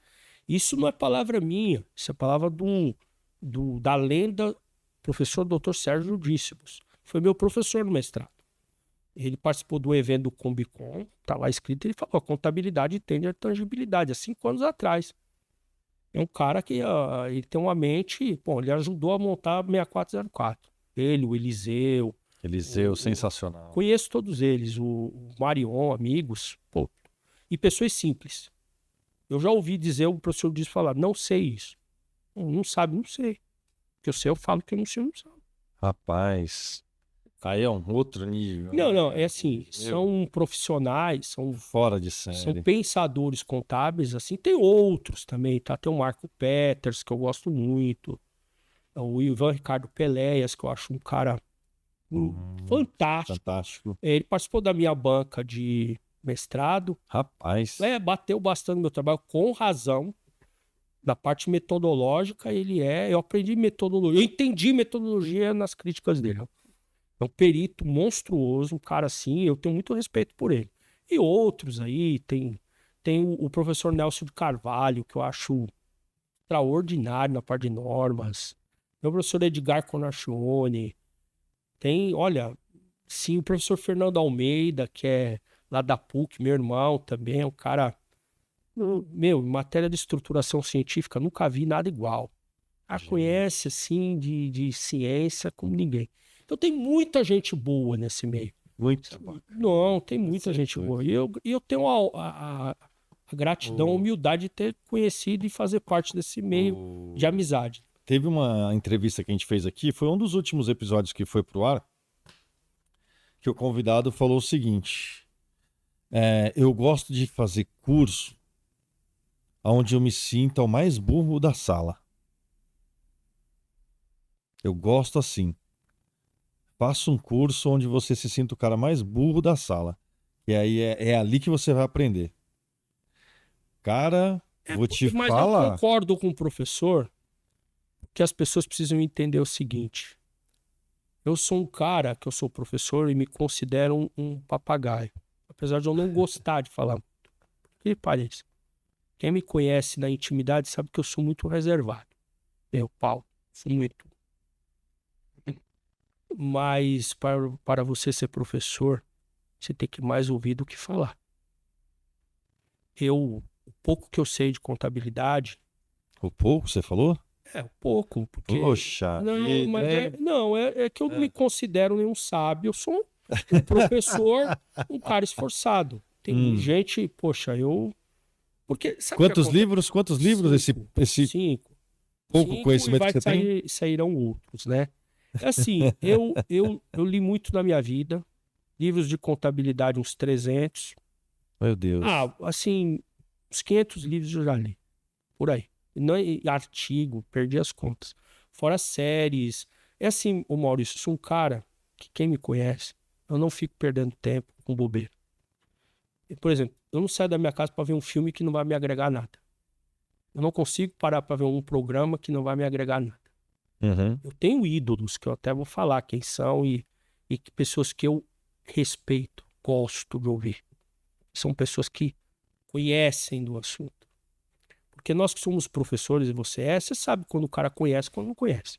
Sim. Ouve a pessoa, fala, isso aí é quais, outro sabe o que tá falando. Esse aqui manja, esse aqui exatamente. E assim, eu me acho assim um cara esforçado, tudo, e dentro desse pequeno conhecimento contábil que eu tenho, e é verdadeiro isso aí, não é modéstia não. Eu acho que porque à medida que você estuda, você vai vendo o quanto você não sabe. Tem uma frase do Sócrates que diz uma coisa, que de uma coisa sei que nada sei. É muito profundo e verdadeiro isso que ele está dizendo. Porque se você parar para analisar, tudo no universo é complexo. Tudo é complexo. Você vai pegar um tributo, ele é complexo. Um lançamento contábil é complexo. Uma célula é complexo. O corpo humano é complexo. O tempo é complexo. As pessoas são complexas. O ar que você não vê tudo é complexo. Nada é simples. Então, à medida que você vai conhecendo, estudando as coisas, você vai vendo quão complexo é a ciência contábil. Por exemplo, a ciência contábil, ela é a provedora, isso não sei o que digo, é o nosso querido Warren Buffett, que diz que Contabilidade é a linguagem universal dos negócios. Ele fala num livro chamado Tal, do Warren Buffett, que você, para ter sucesso no mercado financeiro, você precisa conhecer contabilidade. Se você não conhece, você não consegue fazer análise. O quão complexo é a ciência contábil. E eu não só estudei contabilidade, estudei outras coisas. Autoajuda, economia, direito, estudei sistema de informação, engenharia, estudei eletrônica, sou apaixonado por astronomia, eu estudo bastante educação, psicologia, coisas que eu gosto. Então eu leio. Quando eu tenho temas, eu vou no YouTube, eu uso a inteligência artificial para fazer síntese de coisas que eu quero saber. Por quê? Porque eu não consigo ver. Aliás, tem um livro, eu tô falando muito de livro, mas depois vou dar alguns... Isso que eu ia falar, cuidado, que daqui a pouco você vai ter que dar dica cultural, mas hein? não, mas eu vou dar cultural, mas um livro técnico que todo mundo que queira aprender um pouco de controladoria lê, é a Teoria Geral dos Sistemas, do Ludwig von Bertalanffy. Ele é um biólogo que ele fala no livro dele, assim, a síntese. O universo é um todo que interage em 5 partes. Nada está desassociado a nada. Tudo se interliga. Então você não consegue fazer uma coisa não dependendo da outra. Então o sistema é todo um fluxo harmonioso, como o corpo físico. O corpo físico é um sistema em funcionamento. O coração tem o papel dele, o estômago dele. Quando falha, o corpo morre. A contabilidade é as veias sanguíneas do corpo. É por onde vai todo o fluxo financeiro, e a contabilidade ela não tem preconceito. Ela vai na indústria, onde não agrega valor, onde agrega valor. E aí, por meio desse instrumento contábil de informação, você extrai as informações para manter vivo o corpo humano chamado entidade empresarial, que interage com a sociedade. Então, o contador ele precisa entender que o negócio do qual ele está contabilizando tem vida. E ele se muda no fluxo do tempo. E a contabilidade ela precisa ser um instrumento de auxílio para esse gestor, que não é a contabilidade normativa, porque ela é enrijecida com normas e regras, porque o objetivo dela é atender a sociedade. E ela fala do que passou, não do futuro. Isso é um objetivo da gerencial. Tudo é contabilidade. Mas a contabilidade gerencial ela tem essa finalidade de dizer, o orçamento, tal do budget, é contabilidade gerencial. Você tem custos, gestão de custos é uma área gerencial, onde você trabalha com métricas, não com norma. E você tem que estar analisando aquele comportamento, para você trabalhar e antever problemas, para que aquele corpo chamado empresa sobreviva. Porque ser empresário não é brincar de ser rico. Você tem muita responsabilidade, você tem que arrecadar tributo, gera emprego, produtos, serviços. Já pensou se o CEO de um grande laboratório começasse a brincar com um laboratório como eu, que tomo remédio? Como é que seria o mundo? Uma indústria de alimentos. Aqui é com o CEO da Contimatic brincasse, vamos fazer os sistemas errados. Não é brincadeira ser empresário. O contador ele precisa saber disso. Eu sei que sabe. Porque ele é um empresário. Sem dúvida. Nós, contadores, temos uma missão de assessorar esses empresários. O contador é um empresário que cuida de empresários. Sim, sem dúvida. Mas a essência do trabalho do contador é ser um assessor da gestão. O contador ele tem essa função. Ele pode ser contador e empresário, e professor, e consultor. Mas você não deixa de ser contador. Contador, você é a vida toda. Você formou, você tem o CRC, você é um contador. Eu sou contador. Além disso, pode ser sou professor, consultor, controle, auditor, perito. Isso aí. Tem outras atribuições que eu escolhi como outros. Eu conheço, tenho uma amiga, a Divane, que além de ser contadora, é filósofa. Bem, tem contador e educador, caso do Maurício. E aí vai. Você pode, mas você é contador. E a contabilidade gerencial ela tem essa função de auxiliar também a contabilidade normativa, como a pública, auditoria, perícia, contador digital, que é o camarada que trabalha com o sistema, e assim sucessivamente. Muito bom, muito bom. Hoje, no nosso podcast Além da Conta, sendo 100% além da conta, Paulo Vaz, especialista em controladoria, atua na área de perícia, sistema de informação, consultor, de fundo de investimento e autor de diversos livros aí, inclusive Controladoria para Empresas Contábeis e Contabilidade Gerencial. Sentiram o nível do negócio aqui, né, pessoal? Caramba, não vou mais chamar de professor, mestre, Obrigado. porque eu cheguei à conclusão que Não, imagina. tem curso meu na Academy, eu dou aula na faculdade, eu sou professor, você Eu não, você é sei. o mestre Não, Paulo Henrique Vaz. obrigado pelo carinho, mas eu sou seu colega. Paulinho, então, Eu a partir de estudei, agora, Paulinho Vaz. Paulinho vai, sem dúvida. Porque eu sou um professor, cara. Eu vou lá, ensino meus alunos como você. Vou ser muito honesto com você, a atividade de professor é celibato, minha opinião. Você tem que ter um pouco de ideologia, você não pode só ser um cara que olha grana, que olha Não, negócio, carreira. uma vez me falaram isso, Você falaram, tem para que você gostar. para você ser professor, você tem que gostar de ajudar as pessoas. Ajudar as pessoas, ser um pouco de pai, Senão você não vai puxar a dar certo. orelha. Que o aluno agradece, porque quando você entra numa sala de aula, por menor que seja a percepção, sempre tem um aluno que vê você como referência. Porque Maurício, eu fui o cara que eu saí de uma classe, digamos assim, pobre e vim crescendo. Hoje, graças a Deus, eu tenho uma carreira sedimentada. Consolidada. Sim, sem dúvida. Eu não sou um cara, devo minha vida à contabilidade. Levo pão para minha casa, para os meus filhos, para minha família, minha esposa, por causa da contabilidade. A contabilidade me fez o que eu sou. Só que eu nessa trajetória, aprendi que você precisa ir devagar. Ter humildade, precisa ter calma. E você entra numa sala de aula, é o que esse professor falou. Muitas das vezes, você entra numa sala de aula, você não sabe o que vai vir. Sabe disso. Pode pegar uma turma boa, uma desinteressada, outra turma É com difícil. determinada dificuldade, mas você tem que fazer aquela gestão de pessoas para você transmitir seu conhecimento. E eu vejo como celibato. E eu amo ser professor, adoro. É uma coisa que eu faço com amor, gosto muito. Apesar do mercado hoje, na área de graduação, faculdade, está um pouco complicado em decorrência da tecnologia. Eu não culpo faculdade, é mesmo um novo mundo, né, que nós temos hoje. Mas, inegavelmente, você está atuando nisso, né, como professor, é uma grande satisfação para mim. Eu estou muito feliz. E obrigado aí pelas palavras, eu me considero um cara esforçado. Eu sou esforçado, eu gosto Você é o disso tudo. cara, você é o cara, Paulinho. Você é o cara. Vamos pro nosso quadro Conta Pra Gente? A gente tem um quadro aqui chamado Conta Pra Gente, tá? No qual você responde ali de bate-pronto o que vier na cabeça.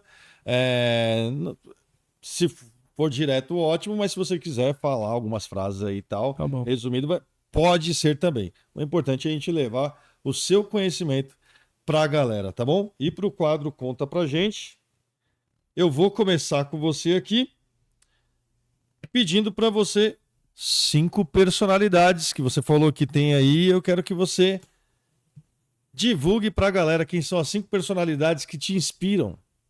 Em qual área? A área que você quiser, na sua Eu vida. posso subdividir? Pode. Vamos lá. Com um profissional. Caras assim que eu sou fã de carteirinha. O Mário Hessel. Caramba, Sim. nosso amigo Mário Hessel. Eu vejo ele, cara assim, top. O todo do Marião. Uhum. Todo. Meu querido amigo Valdir Arnaldo. Foi meu sócio lá na IBS. Se ele estiver me assistindo, um abraço para ele. Abração. Um dos mais competentes profissionais que conheci na minha vida. Técnico, interdisciplinar. Aliás, eu vi, ele foi minha inspiração, ele não sabe disso, na época que eu o conheci, para conhecer a lei da contabilidade. Cara sensacional, adoro ele, meu amigo, meu irmão. O Maurício Pocopetes, eu sou muito grato a ele, porque eu aprendi educação na área contábil com ele. Ele escreveu uma dissertação sobre grade curricular. E ele implantou aquilo na FISO. Eu entendi que ser um professor não é apenas você ter domínio técnico do assunto.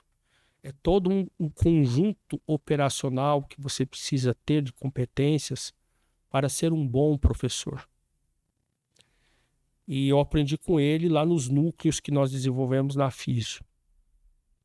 Um cara que eu acho assim... Aliás, eu não vou colocar um cara, eu vou colocar os presidentes dos SESCOMs. O presidente Chapina, o presidente Sérgio Aprobato, o presidente Márcio, o presidente Lima e o presidente Carlos Batistão. Foram os 5 que eu trabalhei no SESCOM. Caras assim incríveis. Grandes empresários, cada um com a sua característica. Sim. Mas pessoas extremamente competentes. E, cara, no meio acadêmico, assim, o Fernando Almeida, o coordenador do mestrado de Ciências Contábeis da PUC. Que você comentou com ele. Sim, ele é um cara, além de ser um ser humano incrível, o domínio que ele tem de metodologia científica é uma coisa assustadora. Ele tem um poder de síntese assim, incrível, uma coisa que ele até está me dando várias dicas na minha tese de doutorado. E é um cara que é inspiração. E uma gratidão, que eu queria deixar claro, ao Dr. Francisco Fonseca, que é o coordenador da pós-graduação em Ciências Sociais, pela parceria, pela amizade, pelo carinho. Me ajudou demais nos problemas que eu tive. Ao longo do meu doutorado, meu filho quase morreu. Eu tive um problema muito sério. Meu filho tem a síndrome de Jungre, é autista. E hoje ele está na fralda, tráqueo. Minha esposa, que é a melhor mulher do mundo, na minha opinião, fico até emocionado de falar. Meu filho usa aquela GPT e até hoje ele não me chamou de pai, tem 2 anos. Mas todas as vezes que eu o vejo e ele me dá um sorriso e me liga, eu tenho aquele combustível para ir para a rua como um leão selvagem com fome. Então não tem motivação. Meu filho é o maior mestre que eu tive na minha vida e ele nunca falou uma palavra. Meu Deus. Porque ele me ensina que muitas das vezes a gente não precisa de muita coisa para viver. E o Francisco foi muito meu companheiro nessa época. Eu tô com um problema de um ouvido que eu preciso operar esse ouvido esquerdo, eu não ouço com esse ouvido, muito pouco. E saiu um pólipus, um tumor do meu ouvido à noite, que eu tirei aqui. Se eu contar a história, ninguém acredita. Uma coisa espiritual. E eu fiquei 6 meses tomando morfina, trabalhando, de dores terríveis que eu senti no meu ouvido. E fora problemas financeiros terríveis que eu vivi nesse período. E o Francisco foi meu companheiro. Então eu tenho muita gratidão a ele. Então eu não poderia estar aqui sem agradecer ele publicamente. Na parte de inspiração de vida, eu tenho algumas pessoas que eu faço questão de ouvir. A primeira delas, sem a ordem, é o Roberto Justus. Eu acho ele um cara espetacular, Grande num empresário, arranjo personalidade. cognitivo, porque assim, ele é a personificação do executivo bem-sucedido. Empresário, ele não pode ficar dando risada, ele não tem que ser bonzinho. Ele tem que ser justo e fazer o que precisa ser feito. Porque ele está com muita responsabilidade. Não dá para brincar e passar na mão na cabeça. Porque quando você trabalha, você ganha e você precisa ser cobrado por isso. E, aliás, eu não conheço ninguém amoroso e gente boa que fica dando risada, dando tapa nas costas dos outros. Até porque amor não é paparicação. Amor é um verbo. Eu amo, tu amas. Então você tem que ter... E verbo é ação. Então você tem que ter uma atitude amorosa. Você tem que ter uma postura amorosa. E a postura amorosa, às vezes, é brigar com você, te chamar a atenção, cobrar você fortemente. Porque você precisa crescer e evoluir. E eu vejo no Roberto Justus esse perfil. Gosto muito dele. Outro, o Boni, que foi diretor da Globo. O que esse cara fala, se você prestar atenção profundamente, é uma coisa impressionante. Diferente, Eu tô lendo né? o livro dele, o Lado B de Boni, as histórias dele muito boa. O saudoso Silvio Santos, que eu tive a honra de apertar a mão, ele me cumprimentou, falou, boa tarde, eu sou o Silvio Santos, você. Eu falei, bom, o senhor não precisa falar seu nome, todo mundo te conhece. Eu sou o Paulo, tudo bem? E, assim, é um cara que dispensa apresentação. Para mim, ele é o Pelé da comunicação, não vai ter outro. O maior de todos De os todos tempos. os tempos. E tudo que ele fala, e você vê que ele é uma pessoa simples. E é verdade aqui, Ele era não mesmo. é média, não. Uhum. Eu fui no SBT, passei um dia lá. Ele é aquilo que ele realmente é. Eu lembro simples. dele na Vila Guilherme ainda. Isso, esse é uma outra inspiração. 5. Vou falar mais uma, que eu particularmente gosto muito do Bernardinho, o técnico da seleção brasileira, De vôlei. vôlei, porque ele fala uma coisa, ele disse um negócio que me chamou muita atenção. Um desses podcasts, ele fala, fulano, você cobra alguém porque você gosta e quer o bem dela. Porque se a pessoa não tem potencial, você vai estar perdendo seu tempo cobrar a pessoa. E as pessoas não entendem que quando você cobra e pega no pé da pessoa, é porque você gosta dela. Porque você se importa. Acho o contrário, né? Porque, o cara é chato. Não, ele é chato porque ele gosta de você. Ele gosta de você. Ele tá te cobrando porque você tem potencial. Porque se ele não tiver, ele não vai perder o tempo dele. E por último, o saudoso Tele Santana. Foi técnico do meu tricolor, que eu sou São Paulo. Nosso, né? E assim, o Tele, eu assisti um treino dele uma vez lá no CT da Barra Funda, bem distante, que ele não gostava de ficar gritando. Ele tem um cuidado com o campo, com o jogador, de amor. Você pega aí, os jogadores passaram por ele. Porque o camarada que ele é chato. E eu trabalho, por exemplo, um que eu gostaria de citar também como referência é o Marcelo Zettuni, cara. Nós estávamos falando dele. O Marcelo Zettuni foi o maior executivo que eu trabalhei na minha vida. Ele é crica, cobra você, mas ele é amoroso com você, te cobra. Só que com ele escreveu, não leu, o pau comeu. Mas é assim, ele é parceiro. E tudo anda nele. Então são esses caras que eu tenho assim como referência. Eu vou até dar uma sugestão, chama o Marcelo Zettuni aqui. Pô, por favor, vamos trazer Convida ele. ele, eu te dou o contato dele, fala que você falou comigo, traga Boas ele. referências, tá? Fala pra ele, fala, ó. Não, pra ele Tem um vir amigo aqui. nosso aqui, o Maurício, ele é gente boa demais. Então, porque o Zettuni, ele fez assim coisas incríveis, como o Sescom, muito do que fez, eu acompanhei de perto. Então são essas pessoas assim que eu gosto. Teria outros que estão acima, né, de uma relação amorosa, por exemplo, minha mãe, meus irmãos, minha esposa. Minha esposa é a melhor mulher do mundo. Meus filhos, meus amigos, esses eu tiro, né, que estão dentro de um outro nível. Mas são as inspirações. Eu acho que esses caras aí, eles agregam demais no que eles falam, no que eles ensinam, no exemplo deles. E muitos outros que eu talvez injustamente não tenha falado. E pra gente fechar aqui, ó, deixa uma dica cultural. Vamos lá, eu quero Tem livro, série e filme. Livro, série, filme.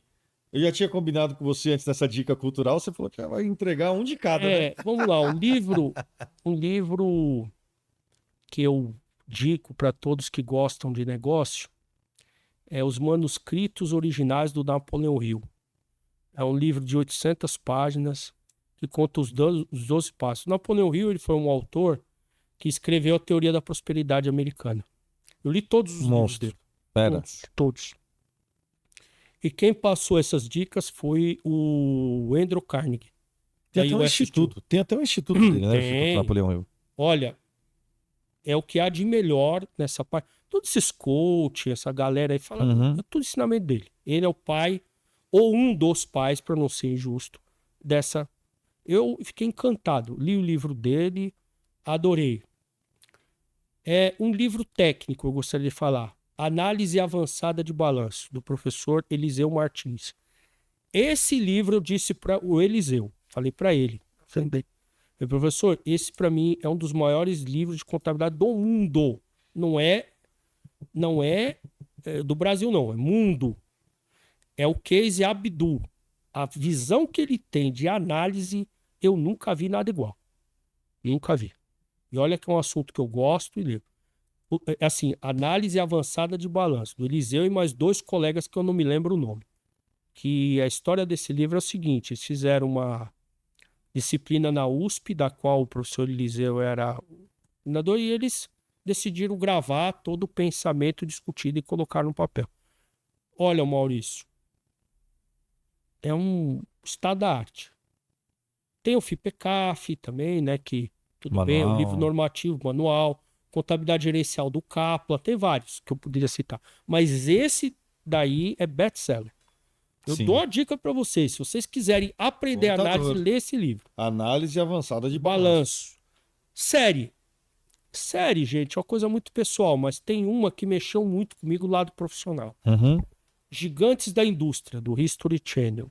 O que diz essa série? Essa série, ela deve ter uns 10, 12 episódios, da qual conta a história dos grandes titãs dos Estados Unidos. Cornelius Vanderbilt, Andrew Carnegie, John D. Rockefeller, JP Morgan, mas no final, Thomas Edison e Nikola Tesla. São pessoas lendárias na humanidade. Então, os Estados Unidos estavam no final da Guerra de Secessão, arrasado, destruído, e esses homens, por meio do empreendedorismo, reconstruíram. Cornelius Vanderbilt foi às estradas de ferro, ele começou a interligar os Estados Unidos por meio dos trens. O Carnegie era discípulo dele e foi para a indústria do aço. Todo o aço do mundo na época era ele. A US Steel foi ele que desenvolveu. O John D. Rockefeller, ele levava o querosene usando os trens do Cornélio Vanderbilt, é o pai do petróleo, o petróleo lá nos Estados Unidos. O JP Morgan é do banco, o JP Morgan. Ele emprestou dinheiro para os Estados Unidos, inclusive para o país não quebrar, e depois comprou a US Steel do Carnegie. O Thomas Edison foi o desenvolvedor da lâmpada incandescente, dentre outras várias invenções. E o Nikola Tesla, que para mim ele está num cabedal de gênio, que foi o criador da corrente alternada e do motor elétrico. E essa série ele conta toda a trajetória das dificuldades, dos problemas, das derrotas. O John D. Rockefeller, por exemplo, era muito religioso e ele esqueceu a mala para ir a Nova York, perdeu o trem descarrilhou no meio do caminho. Ele viu um recado de Deus, ele era um homem muito temente a Deus, religioso, e foi o maior bilionário da história da humanidade. A US Steel foi cindida depois pelo Theodore Roosevelt, né? Na lei antitrust, a Shell, Texaco, tudo derivou da Standard Oil, que era a empresa do John D. Rockefeller.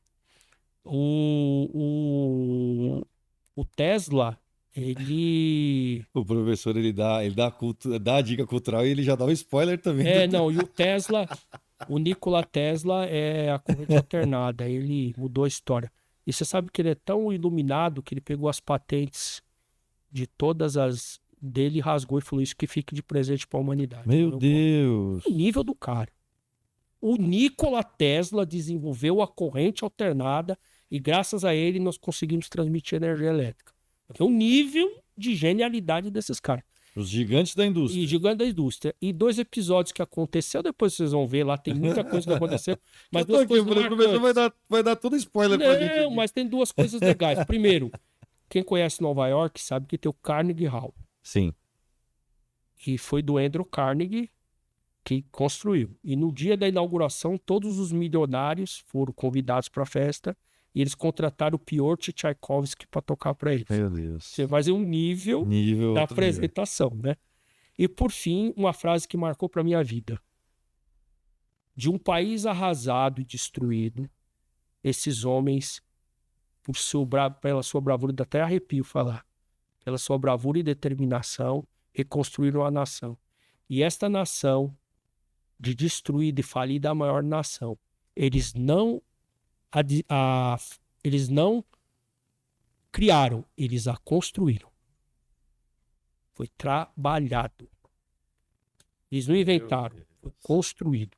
A maior nação do mundo, que é os Estados Unidos. Ajudou nas guerras, tudo, desenvolvimento, toda a estrutura. E aí, o que aconteceu com Napoleão Hill? Ele pegou a história do Carnegie, que ensinou qual a trajetória, validou com os fracassados e os vitoriosos e construiu a teoria da prosperidade, que está na cultura americana. Isso que é uma noção do mundo. Então, eu tive a honra de ler esse livro. E muitas coisas eu aplico. E ele fala de espiritualidade, fala de comportamento, de mudança mental. Então repete aqui para mim, Os Gigantes da Indústria, a série, o livro Análise Avançada de É o Balanço, técnico e os manuscritos originais de Napoleão Hill. os manuscritos. Originais de Napoleão Hill. Quem quiser, procura na internet meu nome.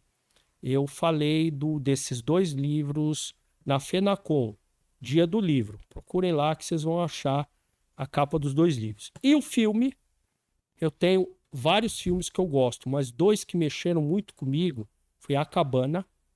Bom, do livro. Não, eu vi o filme. O filme bom. Filme A Cabana. Que eu acho que é o encontro do camarada com Deus. Rapaz, aquele filme é bom O demais. filme. E o Gladiador. Não Bom esse é o também. 2 que vai sair. O primeiro, do Russell Crowe. Russell Crowe é Porque eu sensacional. olhei a liderança. Não a matança, que isso. Mas ele falou uma frase que também marcou para minha vida. O que fazemos em vida, ou pela eternidade. O que nós fazemos em vida fica. Aquilo que é verdadeiro fica. Aquilo que é original fica. A verdade fica. Muito. Uma coisa para concluir.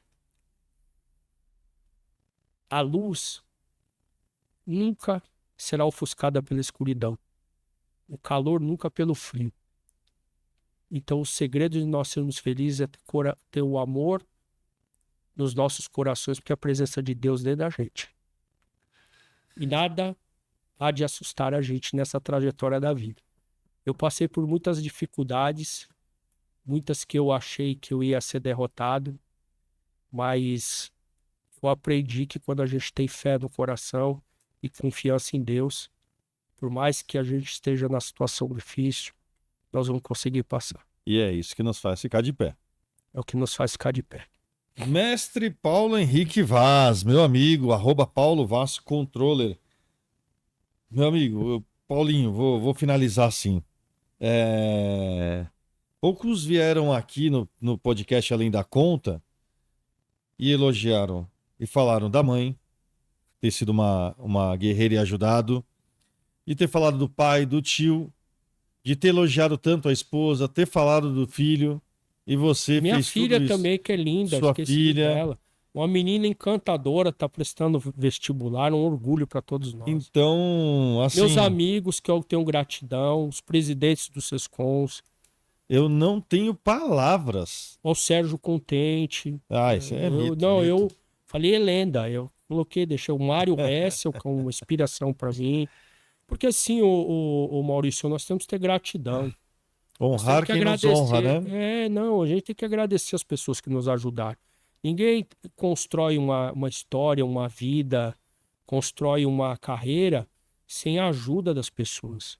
Eu fui um dia um menino em busca de um sonho, entrei numa faculdade, eu não sabia nada. Eu fui dar a primeira palestra um dia. Teve alguém que falou, vai lá, eu confio em você. O Mário fez isso por mim. Por isso que eu estou dizendo que a gente tem que ter gratidão. Eu me lembro uma vez que eu estava na convenção dos contabilistas da palestra, né? Aí perguntaram ao professor, você não está com medo de falar para tanta gente assim, tanta... Medo? Medo eu tinha quando eu vi meu pai morto e meu irmão do meio, ele não vai se lembrar disso, falando que, eles me chamam de que, né? Se a mãe morrer, você nos ajuda? Você cuida da gente. Quando você está numa dificuldade no leito do hospital, seu filho morrendo, e você se humilha perante a Deus pedindo para salvar a vida dele, medo? Medo do quê? De falar o que eu sei? Do que eu me preparei a vida inteira? Daquilo que eu falei? Não, eu vou entrar aqui e vou dar a maior palestra da minha vida. Todas as vezes que eu entro numa sala de aula, Maurício, para mim é a última aula da minha vida. Eu dou tudo, eu cansei Eu tenho problema de pressão alta, eu cansei de estar medicado. Mas eu não gosto de ficar falando isso, mas quem é professor sabe, às vezes você passou um dia ruim, não tá legal, não tá bem, tá com problema, mas você tem que estar bem para falar para as pessoas, porque as pessoas estão pagando para te assistir. Eu respeito muito. Eu, quando tenho uma avaliação negativa, e já tive várias, eu fico triste. Triste comigo mesmo, não pela crítica. Poxa, eu deveria ter dado uma coisa melhor. Eu me cobro muito para dar uma boa aula, porque as pessoas estão pagando para assistir você. Nós somos pagos. As pessoas pagam para ouvir você, para me ouvir. Então eu não sou melhor do que ninguém. Eu errei bastante, cometi muitos erros. Meu irmão Maurício me chamou a atenção algumas vezes, tem que ser dito isso. Eu fui despedido de faculdade por ter uma conduta inadequada, mas isso tudo é aprendizado. Eu reconheço isso publicamente. Sou melhor que ninguém. Eu sou um contador, sou um professor, é o meu trabalho, mas eu sou um cara esforçado. Eu não gosto de ir para uma sala de aula sem me preparar. Eu não gosto de falar uma coisa que eu não sei. Eu investi muitos anos, muitos finais de semana da minha vida me preparando para poder levar um conteúdo de qualidade. Porque o que eu quero deixar nessa vida é um pouco do que eu aprendi para a pessoa evoluir, para a pessoa crescer, Prosperar. sem dúvida nenhuma. E eu vou te falar uma coisa. Você já teve a oportunidade de estar à frente de alguém que é seu ídolo? Rapaz, ídolo. Tirando Ídolo no essa... sentido de você ter uma admiração por aquela pessoa. Já alguns, teve? né? Essas pessoas que eu citei, o Eliseu, né? O Eliseu, na Marion, o verdade? Dícibus, grandes professores, são referências. Mas É assim, isso. eu olho para esses caras, que esses que eu citei aí, e eles me passavam uma coisa diferente. E você já teve a oportunidade de estar na frente deles Sim, todos e me cumprimentar conhecem. eles. Sim, Então é graças isso a que eu Deus. queria te dizer. É o Ô, sentimento que eu tenho hoje. obrigado. É o Fico sentimento que eu feliz tenho mesmo. hoje, viu? Obrigado, Maurício. Porra, quem sou eu, cara? Eu sou aqui um. É o sentimento que a gente tem aqui Obrigado. hoje. Obrigado. Professor, a gente já estourou o tempo, já faz tempo aqui a produção. Até me avisou antes. Eu queria te agradecer de coração, viu? Porque o papo com você aqui hoje foi um papo muito, mas muito enriquecedor. E eu tenho certeza que todo mundo que assistiu aqui com a gente vai refletir, vai falar, cara, eu. Pode ser que tenha alguém assistindo hoje aqui que tenha uma dificuldade de começar a empreender, que tenha uma dificuldade de falar em público, que tenha qualquer tipo de dificuldade, que esteja passando por uma dificuldade, e a pessoa vai olhar e vai falar assim, cara, eu também vou conseguir. Eu não vou Vai. desistir. Eu concordo com você. E o que eu tenho a dizer para encerrar minha fala é a seguinte: você que me assiste, não se sinta fracassado. Nunca. Você é filho de Deus. Você nasceu para brilhar. Por mais que as coisas estejam difíceis, que você tenha problemas, nunca desista de você e da vida. Tenha fé. Errou, faz de novo. Errou de novo, faz de novo. Mantenha firme. Tenha consciência, porque tem 10 atrapalhando e 1000 ajudando você.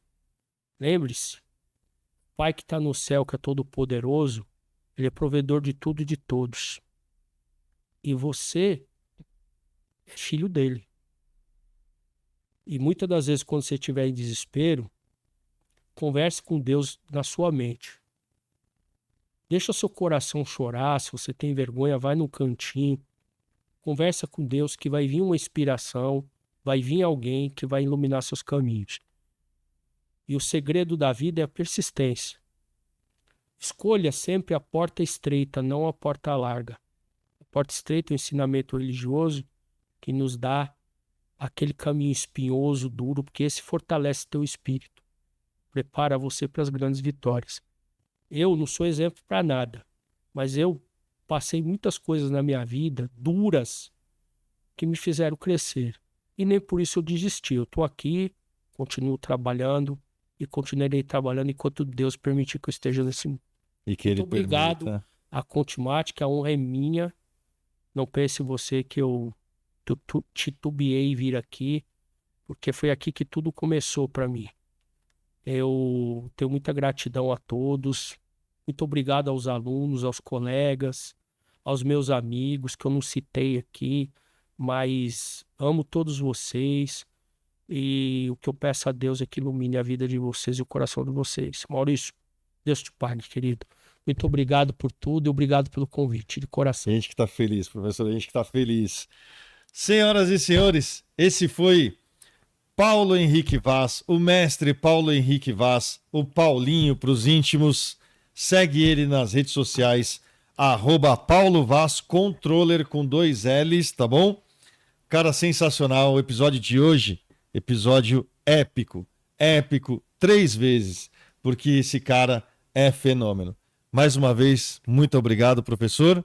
Para você que está com a gente aqui, não esquece de deixar seu like aqui no nosso canal do YouTube. Se inscreve também aqui no canal do Além da Conta. E se está acompanhando pelas plataformas de áudio, muito obrigado. Se você não sabia, a gente está lá no Apple Podcast, Deezer, Spotify, todos eles, tá bom? Esse episódio épico foi apoiado pela Contimatic Fênix, empresa de tecnologia para contadores. Muito obrigado a todos. Sigam a Contimatic nas redes sociais, @Contimatic Fênix, e eu encontro você no próximo episódio do Além da Conta. Um grande abraço, fiquem com Deus e até a próxima. Valeu!